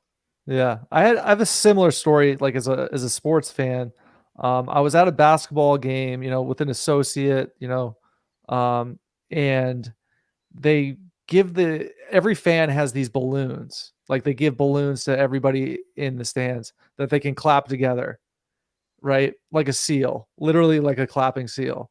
So, and I couldn't do it, right? But I'm watching the person next to me do it, and I'm just like, "Oh my God, I got to get out of here," right? Because it's just like these literal clapping seals, like smacking balloons together to make a bunch of noise. But yeah, those thunder sticks, is that what it was? Yeah, that's exactly what it was. And I was just like, it geeked me out, like in a bad way, you know what I mean? So, but is there anything more to that story? I'm waiting for that's it. That's a shitty story, but it was just like a trippy moment. I was just like, "Yo, you saw this is mass psychosis right here." You were part for the crowd. That's good. It's like, I'm not going to bang your little thunder. I can't knock sports fans entirely because I used to love it when these teams won just so I could go party at the parade, right? So I'm just as guilty of it as anybody. So I want to ask Chris on this perspective. This is a spectacle that's been going on for a very long time with humanity. A very long time. Yes. Like this thing is tribal. It gets war, conflict, battle. So these rituals that we're talking about are they're miniatures of those models. Now, I have heard that the quote unquote social engineers have these things just so we can funnel off our aggression. Definitely. So we can funnel off the things that we would need to summon if we looked around and said, "This is bullshit," right? Yeah. Like we have these bread and circuses. What do you guys think about that? I completely concur. Yeah. I had to hit something as hard as I could for 15 years straight, 100 times a day. And that was very cathartic for me. I mean, like, let's just get to the nuts and bolts of it. Like, I had, a rough childhood, so had a ton of anger. As a kid, you're just dealing with all the psychic and bullshit energy of everybody being hypocritical and lying to you all the time. And so it's a wonderful avenue if it can be channeled and focused, because focus is power. And so I think it's healthy in a way. Like I think in today's day and age, you know, anything that you can give young men that can like let them blow off steam without them shooting or killing somebody is good. um, and yeah, I mean, we have like I'll speak for myself. I had very violent tendencies, not like in a sociopathic way or like I wasn't looking to get in fights, but like if I was triggered in the 90s growing up in Florida, I would throw down. Like that's just what you did. And you know, going all the way up into like it was essentially I think 9/11 pretty much neutered the male spirit in the United States, at least from what I saw. But the yeah, from 90 to 2001, it was just like a big brawl. That aggression and that energy, like after you have a good catharsis, like there's just not that much piss and vinegar to like inflict on the world, Right. Exactly. Yeah. Yeah. So I'd say, on a personal level, very, very good overall. Just an energy to get out, learning about teamwork, learning about performing under high stress and things of that nature. But on the macro level, geez, especially growing up in New England, I personally theorize that a lot of these championships within the New England area are socially engineered to happen in order to quell the populace and sort of distract them. You Oh, know what I totally. mean? Because I mean, we have favorable demographics here. People tend to be competitive and intelligent, right? So how do you distract these people? You convince them that they're world champions. You know what I'm saying? So it's like it sort of makes people sit down and sort of be satisfied. So on a personal level, I fucking love sports. You know what I mean? Al Dawg, I have a beef with all you fuckers up there. Okay, So tell me more. Because don't you have New England roots? my two sisters live up just outside of Boston. Okay.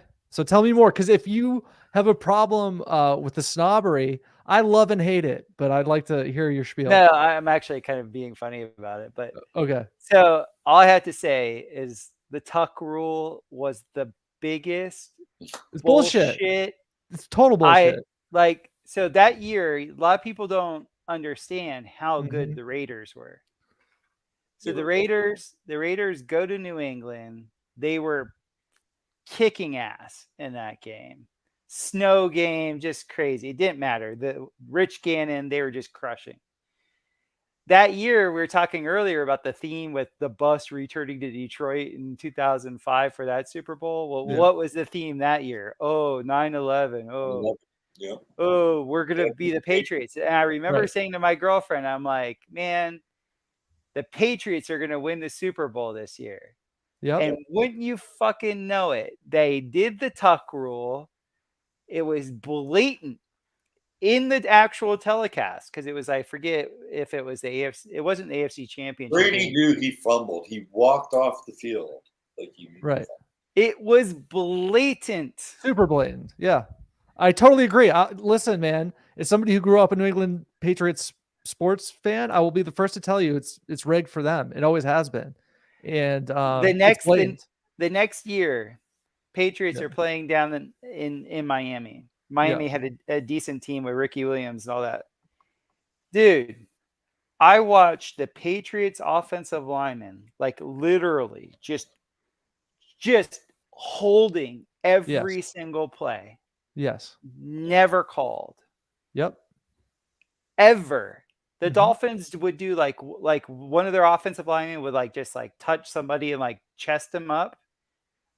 Hold it. Like the way they leveraged penalties. Yeah, And absolutely. then I found like because when I was in college in the 90s, all the refs were lawyers. Yep. So a friend of mine told me that their client in the NFL, as lawyers, their client is the NFL Entertainment Corporation. Right. Absolutely. So this is where it ties all in, man, because why? Okay, let's say the refs are crooked. Okay, the next two questions become the how and the why. And the how, in my view, I think you might agree, is with holding and pass interference. Yes. That's how Yes. it's done. It's that simple. And It that's really why is. personally, I don't watch the NFL as much as I watch college football, because I feel like college football is less rigged. And I think it's very simple to steer an NFL game this way or that way, because the guys are so good and so professional. And even reffing as a lawyer that has an NFL Entertainment as their client, you're going to know how to steer that game with those two simple calls. Can move a game incredibly for the New England Patriots between 2001 and 2019. I don't doubt that for a second. You know what I mean? But the second question, which Robert has an incredible presentation on this on the Aeons of Football, is the why. Why rigged for the Patriots? To steer the public consciousness towards military operations, geopolitical endeavors. And it goes back since the 80s, the 70s with the Steelers and whatnot. It goes back to the 60s with the Packers. Right. And so for me, I like to place futures bets on who I think is going to win the Super Bowl based on the narrative. This year I have the Jets, not looking that great. Our friend Mark is kicking ass right now with his predictions on the Dolphins, who are incredible right now, and the Falcons. The Falcons are 2-1. They look awesome. They got the best rookie running back in the NFL. I think Desmond Ritter got exposed yesterday. Okay, but still 2-1. Well, I think he got exposed. Okay. And once you shut down Desmond Ritter, even though the running back is really good, I like the Falcons coach. He's a really good coach. His name is Arthur Jones. Arthur Smith. Arthur Smith. Yeah, he's really good. I mean, he was the offensive coordinator with the Titans, and they had a really potent offense. I just think they probably need a better quarterback, but I think they're a well-coached team. They've got some talent. Yeah. It looks like I think Mark was kind of in on the Bengals. Yeah. And Mark was very prescient with a lot of his stuff. The Bengals are struggling tonight against the Rams. It's 9-6. Okay. Speaking of the Rams, so Chris, I want to tell you how I made. I predicted the Super Bowl once, like 6 months in advance, and I tweeted it out so like people knew. This was back in 2021 maybe, when the Rams won, right? Mm-hmm. So I told people, I was like, the Rams are going to win the Super Bowl. Place the bet, and it happened. And part of the reason why I did that was actually the quarterback's last name, Matthew Stafford, right? And the reason why is because how many times did we hear herd immunity? Herd immunity. We heard that, a million times through the whole Bologna virus agenda, right? So I'm thinking Matthew, first book in the Bible, okay? Matthew Stafford. Matthew will staff the herd. Mm-hmm. This guy's going to win the Super Bowl. Okay, so that's a good call.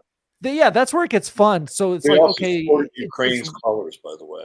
Exactly, and then then after that, the Warriors played the Celtics, which was quite interesting, and it's like the Warriors are supporting Ukraine's colors too.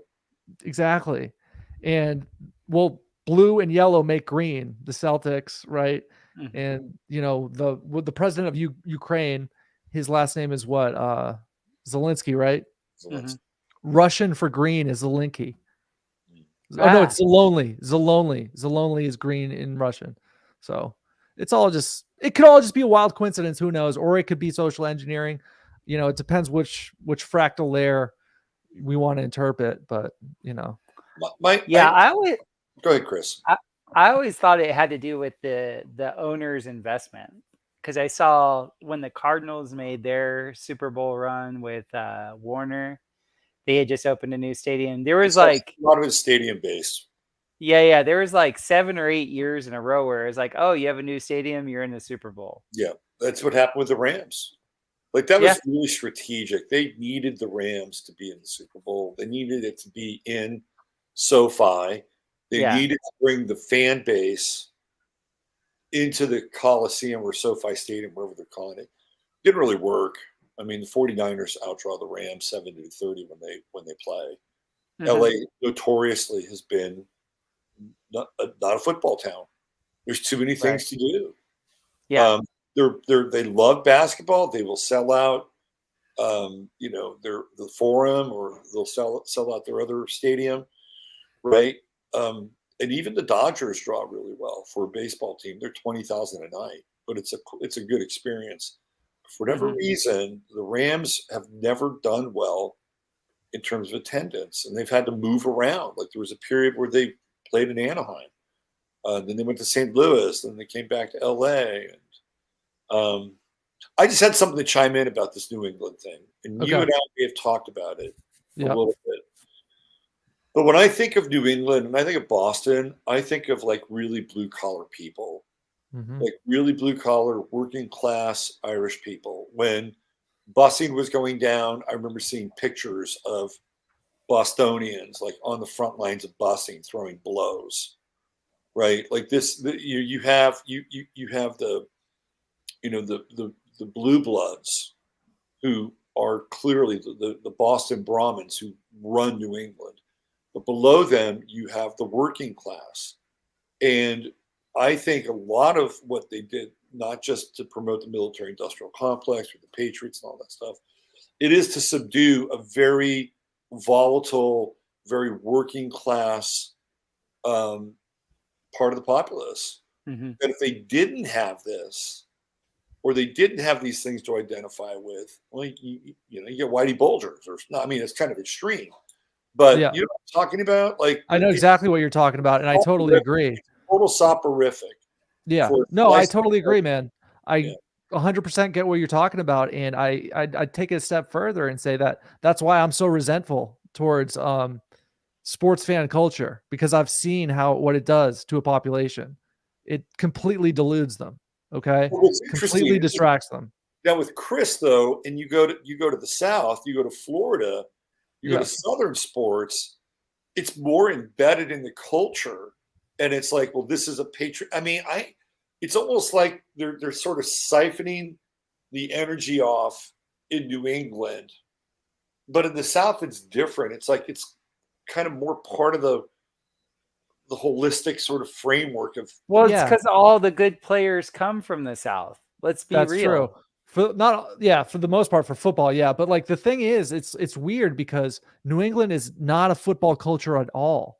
Like, we have our Friday night lights, but we don't have any major college football program, right? It's hockey's probably more popular, and it's fucked up that like, okay, the New England Patriots are the best football team, but it's like none of them are actually from New England. You know what I mean? Exactly.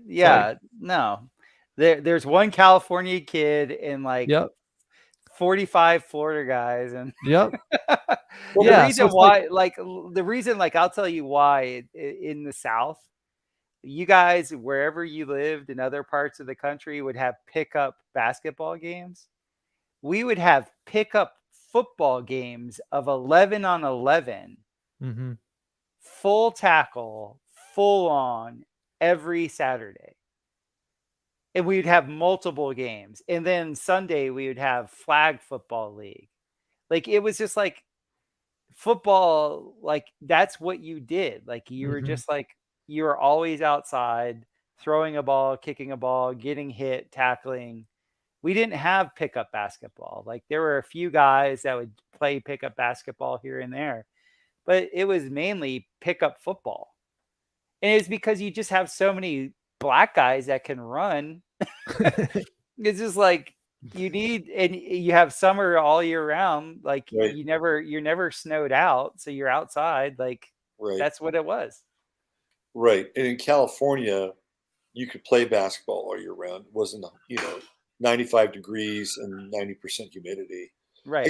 I guess where I'm coming from is more like along the lines of, it wasn't until recently that they started to get very heavy with the Confederate flag, right? And you had Ole Miss and the flag for Mississippi, and the South's going to do it again, right? So it wasn't the same. Like, it was kind of embedded in this part of the world where you had kind of a more patriotic culture, more of a culture that was, not going to conform with like Northern liberal standards.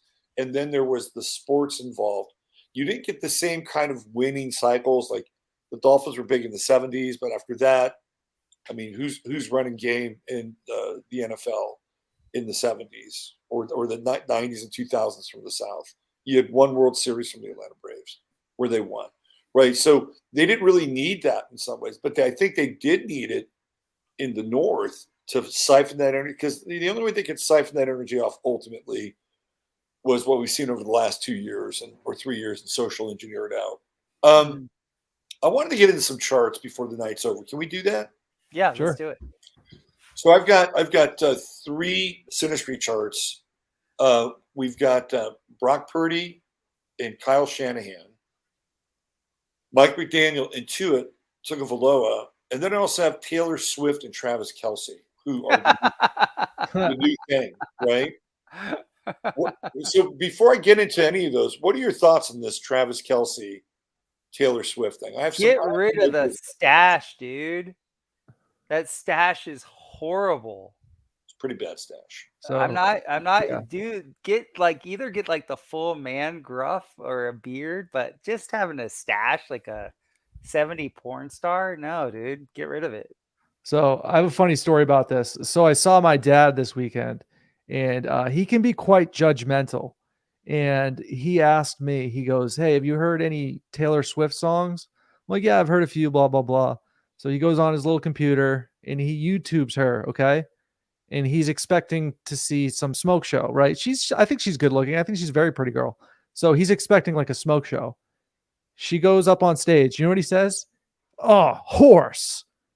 And then I go look up her astrological sign. And she's a Sagittarius. Yeah. He doesn't know anything about astrology. He just can kind of. Does she have a really big, long face? Yeah. It's So, just a ponytail, like a horse mane. Yeah. So he could be kind of ornery, right? And then he called her a horse, and I'm just like, oh my god, she's a Sagittarius. This is crazy. Yeah. But with the Kelce thing, it's interesting because Kelce's in a lot of advertisements. You spoke about agents, Mr. Christopher Gardner. Do you guys think an agent linked them up? I think it's very likely. I think more than Yeah, because he's doing that double jab. Get your flu shot. Get your flu shot. Get your mRNA, and it's all Pfizer based, right? Yeah. And he's doing the whole dumb guy bit. You know what I mean? It's like you're probably dumb, but not that dumb. Light, and he's doing Pfizer. Okay, right. And now he's hanging out with Taylor Swift. It just feels so orchestrated.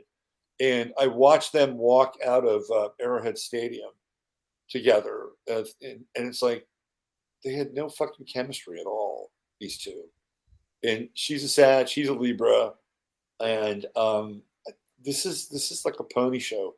And Travis Kelce has historically dated black women, right? Yeah, woo! Now all of a sudden, he's swift after Taylor. Let's get into Chris's guy, Mike McDaniel. 3-6, I like Mike baby. McDaniel. Oh wow! Yeah, Mike's cool, man. Mike is like an intense genius. You know what I mean? All right, so real quick, Mike McDaniel story. He used to give these press conferences in San Francisco, and Mike McDaniel likes to get high. That's the other side of Mike McDaniel. So he would get high and do these press conferences and get very, very detailed. And one of the things that he talked about, this guy asked him a question about a run play, and he said, "I'm sorry if I'm getting too in the weeds." And he says, "No. It's a great question. It's a really great question. Let me expand on it a little bit." And he talked about how when they do like the read option, right, and the back will not get the ball, and then he'll either go towards the line of scrimmage or he'll go to the right. And he talked about how if the back can shave like a half an inch of the angle off of the right tackle's hip, that he can actually move the defense by degrees with that kind of precision coming off of the right hip of the right tackle. Like that's how granular the guy is. Right? He's figured out that by that time, the linebacker, the outside linebacker, is going to commit based on almost exactly that angle. So he knows where that outside linebacker is going to be. And then he can do a bubble screen, or he can do a roll, or he can come and roll somebody across the middle into the outside linebacker space. Like, I mean, the guy had just an amazing sense of perception just for that little bit of space. Mm-hmm. And most coaches would just go, yeah, just come off the end, right? No, you come off the end with about that much off the right tackle's hip. That's where you want to be. Mm-hmm. So that's Mike McDaniel. He's that granular. So the inside, we're using 12 o'clock charts. We don't know the rising sign or the time, so we're just going 12 o'clock charts. So we got McDaniel on the inside, right? That's his sun sign. There's your Pisces guy. Mm-hmm. Do not let looks deceive you with Mike McDaniel. He's got Venus and Mars in Aries, so he's got that interesting, like sometimes he's very effeminate looking. Like he's very refined. You'll get that with Venus, Mars people.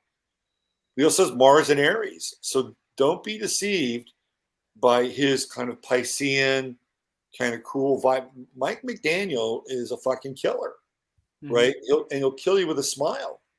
And then Tua has Mars, not quite in Pisces, at the end, Aries, at the end of Pisces.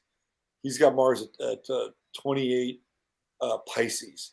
So, technically speaking, Mike McDaniel's Mars is stronger than Tua's. Yeah.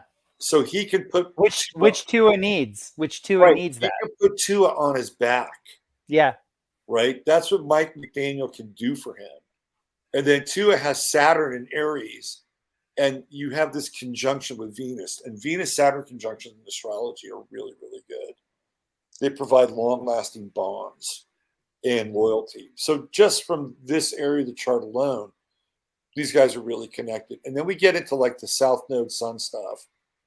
And what's also fascinating is that Tua's got that Sun-Jupiter conjunction like Deion, but it's in a completely different sign, right? So instead of being this ultra gregarious kind of alpha, Tua is like highly sensitive and highly creative and highly intuitive. And Mike McDaniel is the perfect elixir for him because we have the Sun-South Node conjunction, which means that theoretically they've done this before. Yeah. Right? This is not new to them. They've been in this arena before. There's all kinds of really interesting connections with their chart. And also McDaniel's got that Jupiter-Uranus conjunction, which is kind of like this crazy wild genius, right? That's what Jupiter-Uranus brings to the table. And it's in Sagittarius. So he's always thinking big picture, right? Like 70 points. And it's like, well, we'll hold off on the field goal. We don't want to really break the record. We'll take it easy on old Sean Payton there. But here's Pluto, like Pluto right in on his Jupiter-Uranus conjunction. And again, when you have an aspect like that, it can feel kind of faded in a lot of ways. Like these two people are meant to work together and create spectacular results. The only thing I will say about that is the squares with the Pisces, Sun in Pisces and Mercury in Pisces. And you saw a little of that last year when Tua got hurt a bunch of times. And McDaniel really started to feel the heat around it. And they were like really chastening. Mike McDaniel did not want to hurt Tua. He's just not that guy, right? But you'll get some of this with these Pluto squares because as a duo, they'll run into intensity and they'll have to overcome that intensity. But this is a really good chart. And the way that we looked at it with my buddy Mark is that I believe the Dolphins have a Pisces moon in their chart. So it really lines up with Pisces, Pisces, Pisces with all three of those guys. And Florida is a Pisces state. So you add all that up together and, water can be a real unstoppable force. How does that fit like the current social narrative going with Al Dawg's theory that this is, professional sports is used as a driver for social engineering? Like where? I don't know if they fit. I think they're really great, but I don't know if they fit. Yeah, I don't think they do. No. I think Yeah. I think they need to give Deluge to the 49ers.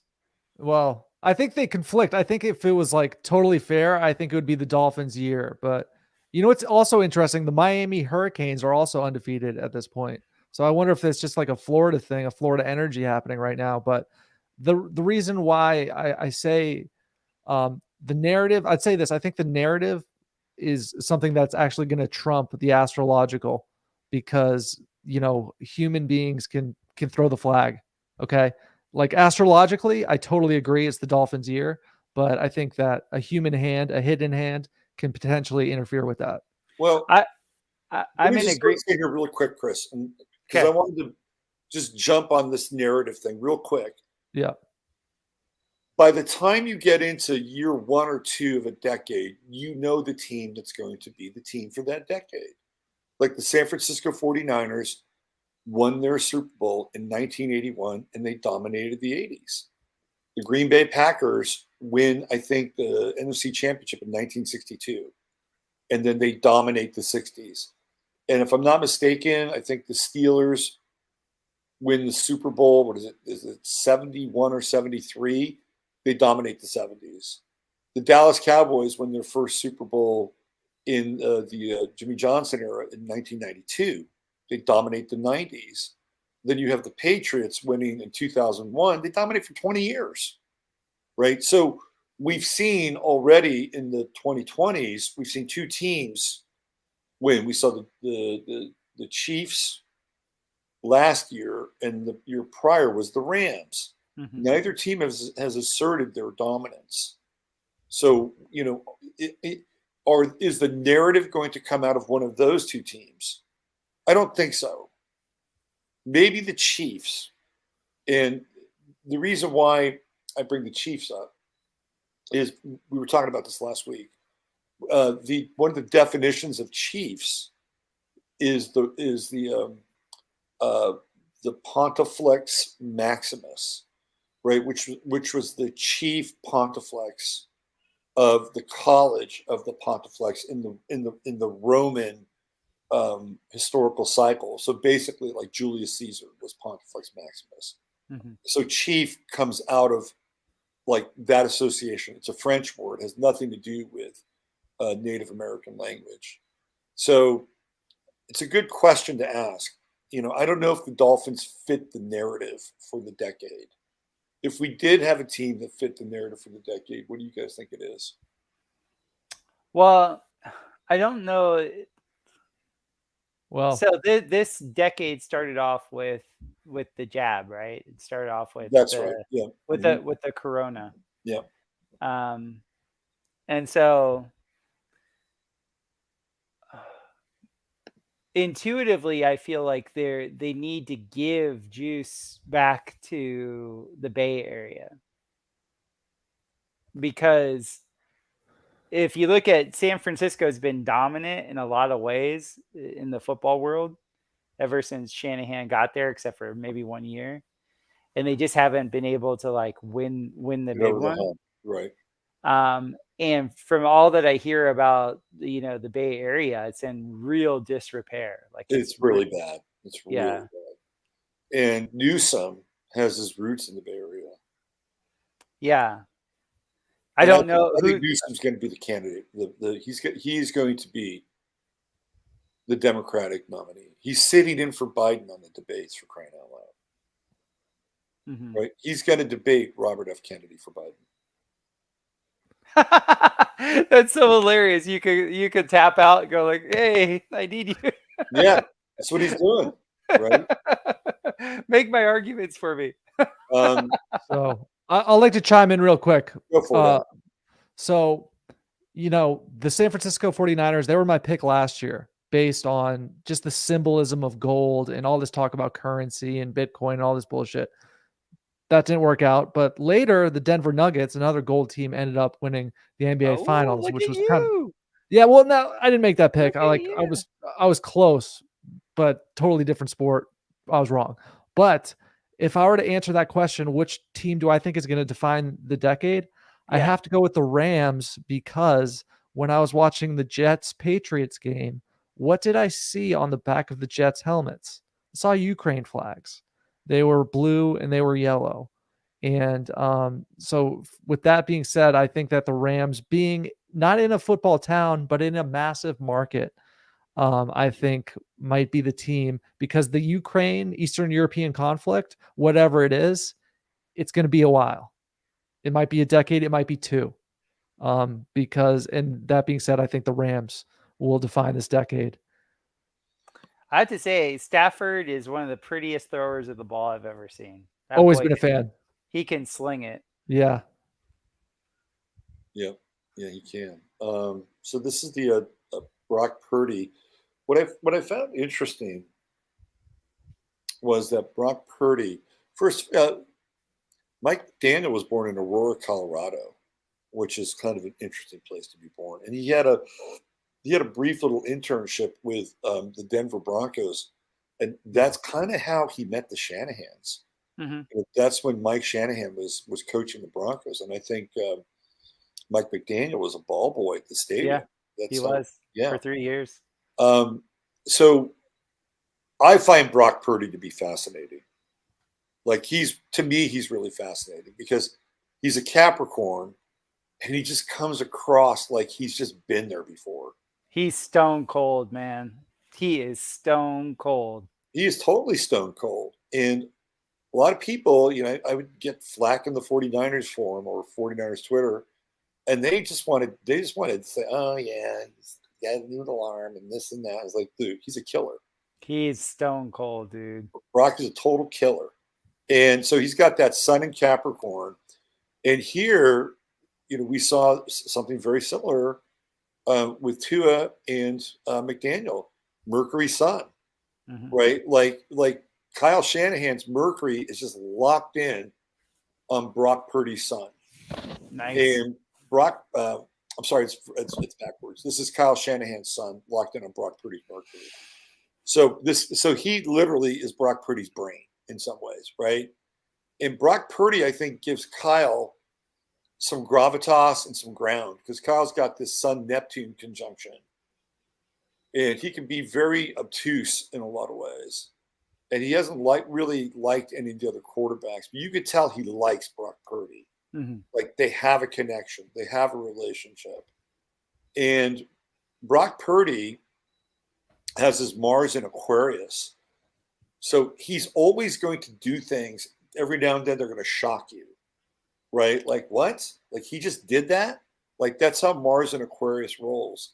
And Shanahan's palace is right on his Mars, which is... What's the palace? Palace is about pattern recognition, right? So But what is it in the sky? What is the palace in the sky? Palace it's an asteroid. It's part of the Kuiper Belt, right? Okay. So you have Pallas, you have Ceres, you have Vesta, and then you have Juno, right? Mm-hmm. So Pallas represents pattern recognition.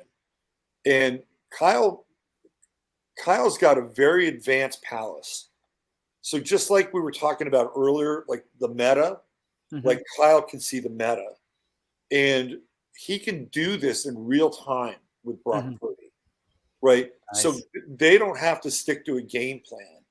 Like, they can kind of sculpt where they're at in a game, and they can improvise, and they can actually do things that are really off script with the two of them. And Purdy can handle it. Like, he's very cool in that regard. The one thing I do wonder a bit about Purdy is his durability in some ways, but he played 4 years at Iowa State. He didn't really get all that hurt. And I think the thing that happened against the Eagles, that's like a Mars and Aquarius thing, right? It's just weird anomaly. It just happens. It's like, what the fuck? Right? It's like super Aquarian, just out of nowhere. And that happened on the fourth play of the game, I think. And then Brock's got this moon in Virgo, right? Very anal moon in Virgo, detail oriented. Look at what Kyle's got there. He's got Saturn in Virgo. He's got Mars in Virgo. He's got Jupiter in Virgo. He's got the true.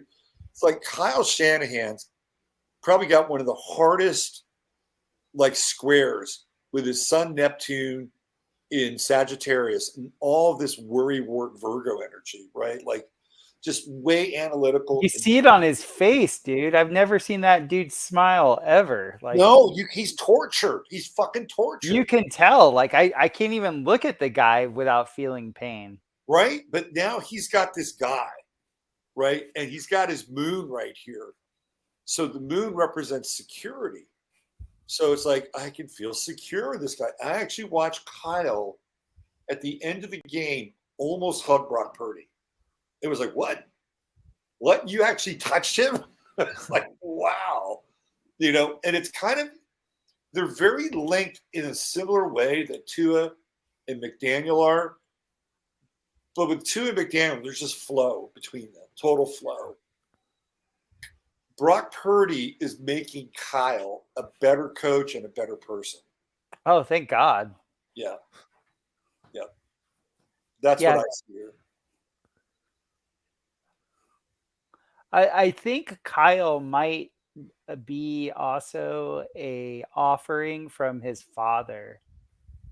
He might be the tortured son prodigy that never gets the ring like his dad. Oh, that would be brutal. Yeah, because Mike Shanahan was not. He was a fucking piece of work.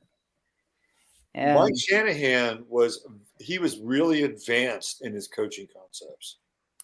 Like yeah, super advanced, but he was not easy to play for. Yeah, I have. There's probably some other stuff in there too. I do think that there's offerings that happen.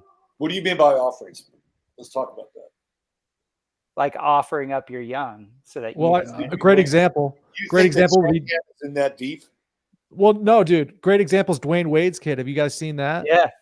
Well, that's a perfect example. Have you seen Magic Johnson's kid? Sure, that can same deal. So right. Yeah. Even LeBron's kid, right? LeBron's kid is like a mess. I don't know if he's going to play again. Which one? The older one or the younger one? I don't know. The older one who just had a serious heart problem. So the older one, Bronny. Yeah. This thing blows my mind, right? Oh, he's got myocarditis. If you know anything about health, myocarditis is spotted early on. Like, you just don't automatically show up myocarditis one day. And you know that he's got the best fucking doctors in Southern California. And LeBron is such a health freak that he runs his kids through all these very sophisticated doctors and sports nutrition and sports health and all that stuff. And he may not ever play again. So the second son, who is actually built more like LeBron, may have to carry the family torch, as it were. So this is interesting, though. Do you think that Mike Shanahan is in that deep? And I know this. The only thing that made me, I had an instinct about it. I never thought of it because I always loved Kyle Shanahan's mind. But in watching the Super Bowl where they were up 28-3, right, and watching that game, I was like, "Oh, this is like," I just instinctually, I was watching it on the shitty screen in Costa Rica. I was like, as soon as that fumble happened in the third quarter, I was like, "Oh, they're gonna lose." Yeah. And then I didn't even watch the very last 8 minutes of the game because I knew what was going to happen. And my instinct was like, "Oh, this is for his father." Interesting. You know, I look at it from an astrological standpoint, and all that Virgo is anal sphincter flexing, right? Like, yes. He just gets really tight in those situations. And that stuff will and both you guys know this, that stuff will permeate onto the team because you're dealing with data structures. It will. Yeah. And so if he's feeling anal retentive and his root chakra's all shriveled up or whatever, the team's going to play that way. Yeah. Yeah. And I think Brock Purdy might actually change that for him with that moon in Gemini. Mm-hmm. I don't trust this guy. All right, let's look at the new power couple. Good luck here. Good luck here. They're both automatons, cyborgs. This is one of the worst fucking charts I've seen between two people. Really? Right? Give them a little time. Taylor Swift. Oh no! Taylor Swift usually waits 2 years to talk shit about her boyfriends, right? And give her 6 months with Travis Kelce. Oh, that hurts. That Look really at this. hurts. Look at that. This is bleeding. T squared, right? Travis Kelce's a Libra. Sun in Libra, Mars in Libra. That's your little metrosexual stash. Yeah. And then they've got, I mean, one of the reasons why I think they're probably attractive is they're close in age and they share a lot of the outer planets, you know, like born same year, but 2 months apart. So you get Uranus, Saturn, Neptune. So they get a lot of that stuff. They do have some chemistry with Venus and Mars and Scorpio. And she's got Mars and he's got Venus. So she's running the energy in that relationship. Mm-hmm. She's running the energy with her Mars. And I can see that as being a bit of a sizzle. Now, Moon-Sun conjunctions are very good for couples in synastry. But in this case, again, she's the sun, he's the moon. She's Mars, he's Venus. Like, is Travis Kelce okay? You know, playing second fiddle to Miss Taylor Swift, because this is the way this thing is going to roll out. Just like that, she's going to run the show. Well, she's like billionaire status, right? Like, oh, she's stupid rich. Yeah. So and she comes. Okay, she comes from New England banking families. That's where she comes from. Mm-hmm. Her peerage is from the Connecticut, Delaware area, even though she's born in Pennsylvania. So this just might be the United States, you know, version of like the royal wedding, you know, where you get the banking class here are the royals. Right. And they need some, you know, stud DNA to be, you know, inseminated into the bloodline. Keep the horse heads going. Yeah. I generally support that. You know? I hope it works out for them. I hope they become a New England power couple. Yeah, you know? I'm rooting for them. I'm a Taylor guy. I like Taylor Swift. I like her music. She's got 5 songs I like. Her father was the vice president of Charles Schwab. That gives you like an idea of where Taylor Swift is coming from. Wow. Yeah. Where's Kelce from? He's from Ohio, Westlake, Ohio. Ah, that's right. The vaunted Westlake program. He's a Rust Belt kid, and she's, you know, daughter of privilege. And a lot of dynamic tension in this chart. Don't like it. I don't like it either. And she's running the show. Sun, Moon, Mars, Venus. She's running the show. Hey, because he emanates alpha. He does. You know, I don't get alpha at all from what's his name, the quarterback, Patrick Mahomes. Mahomes. No, He's a Virgo, so he's more mercurial. You know, he's not Pat Mahomes isn't an alpha. Yeah, I feel like Travis Kelce is the alpha of that team. Like you can feel his magnitude in the game. Like whenever he's in there, you're like, oh, okay, this is different. Well, he's got that Mars-Sun conjunction in Libra. That's a force, right? I mean, that Mars-Sun conjunctions are a force. I don't care what sign they're in. You double up with Mars-Sun, you're dealing with somebody who's got some yang energy. It's so obvious. Like he's a beast. I'm so impressed by him. Yeah, he's definitely. But to your point, he's not the alpha in this relationship. I can tell you that right now. She's probably a royal. She's probably like a North American royal. Well, if they come out of that kind of, you know, Boston Brahmin bloodline, I mean, look at the name. Her father has a different name than she does. Like her name is different.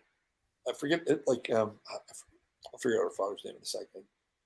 But they definitely come from bloodline, the New England bloodline, the banking Boston Brahmin bloodline.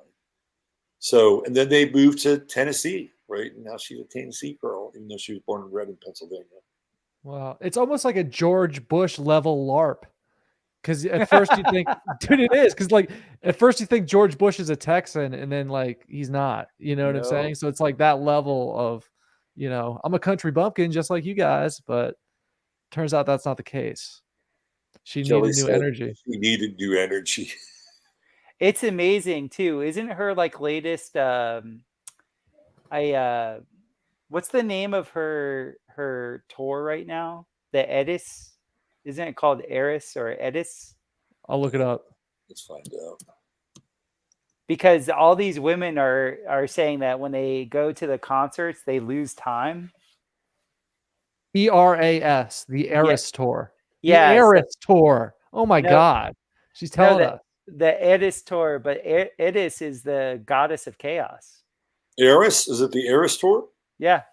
Oh, it's the Eras tour. EARAS. Eras. Yeah. Sounds like Eris, though, right? It does. Well, we've been talking about these eras and these aeons of football, and now she's dating a Chief. Interesting. And we have the Chiefs winning last year. The Chiefs could be the team of the 20. And I heard what you were saying about Mahomes' brother being gay, so he's like the perfect mulatto gay, spokesperson for the NFL. Like he's like the chosen NFL guy. Even the way he walks on the field is like really kind of like he's in touch with his feminine. Like you could tell, like just like the way he has like this the female side to side hip wiggle when he walks out there. Yeah. Which like he's a great player. Like I love him, but he's definitely in touch with his feminine side. Yeah, definitely. Well, he's Virgo's a feminine sign, right? So he's gonna flash a bit more of that. I could see the Chiefs being the team of the 20. I think you're right. Yeah. Now that you lay it out like that, I think you're onto it because they're priming the pump with the Swifties. Because I was listening to local, not local because I'm not in Florida, but I was listening to Florida football talk this morning. And there were all these women that were like vehemently protecting Taylor Swift because a bunch of the newscasters were making fun of the Taylor Swift, Travis Kelce thing. And woman after woman after woman, I was like, man, she's running some crazy juju to have all these women got her back like that. Dude, I got an analogy. Taylor Swift is Beyonce for white women. Smarter than Beyonce. But it's kind of like this. Remember when Beyonce was the it girl? She had this beehive of these psychos that were just kind of like worshiping her. I'm seeing the same thing with Taylor Swift right now. Because this tour, and like Beyonce, Edis, like in the Edis, like go online after we're off, man, and look up how many women talk about losing time, like going catatonic and having no idea where they were for a couple hours. Interesting. That's interesting. And I've also heard about. I heard that about Beyonce too. Like when she would like check out, and Sasha Fierce would come in, and like she had this rabid following amongst her peers also. Yeah. So Kato made this comment, and I think it's a really interesting comment. And one of the things that Al and I have talked about on the show is the emergence of Aries this season. With the true node in Aries, we have the eclipse coming in October, with the moon in Aries, the sun in Libra, and then the big eclipse in April in Aries. Over my house. Right. Me too. I'm getting both of them. And then we have Saturn and Neptune coming in Aries at the end of 2025. And all of those are predominantly war aspects. And one of the things that we've talked about here is a shift from the sort of the sensitive guy, right? Like the sensitive guy and the beta, right? To promoting somebody like Travis Kelce. Yeah, that makes sense. Who is the alpha because he plays on this team, the Chiefs, and they win everything. And part of this is a movement to propagandize young men to fight in war. It's right? true. And that if you do that, you get the Taylor Swifts of the world. Yeah, it's true. And I think Wow. that's what we're looking at here. That makes so Wow. much. That makes so much sense. It really does, dude. I'm. You've sold me. I will bet heavy on Chiefs forever, for this decade. I'll be heartbroken because the Dolphins will be whooping their ass in the AFC Championship game, and it won't matter. There'll be all these errant calls, and then before you know it, Gay Mahomes is tossing, bombs, and then the Chiefs make it to the Super Bowl. They beat Shanahan's tight puckered butt again, and then there you go. I think the 49ers are going to get one Super Bowl out of this run. And it may They be this should. year. They should. They're so good. And They're speaking really of good. Arkansas, you're wearing all the Arkansas. My favorite player right now in the NFL is Greenway, the linebacker for Oh, San Dre Fran. Greenlaw? Oh my God. Oh my God, he's so good. He's an Arkansas. really good. He's from A 6th-round draft pick. I mean, this guy is so instinctual and fast, and he's a plays beast. he plays like he's in the 90s, right? I know. I love that. Yeah. He's just an animal. Yeah. Well, this has been a great show. I've really enjoyed it. And it's been a pleasure having you tonight, Chris. My pleasure. So I love talking about this stuff. You got anything else planned? I mean, you got anything else going on? I mean, we have your website. I'm actually, I've done like 6 in-person interviews that just released the second one. I have 4 in the can. So the podcast is doing really well. Our numbers are awesome. I am moving forward. I got hired by a regional biochar company. I was about to tool up and start making biochar for sale. And just so happens I have a neighbor about 2 hours away that already put a tremendous amount of investment into the best machines in the world for it. And so he just hired me. So I'm going to be selling biochar for those guys, which makes me really happy because I believe so much in it. And so that, and then I'm selling my own biochar reactors and all that all through the Midwest.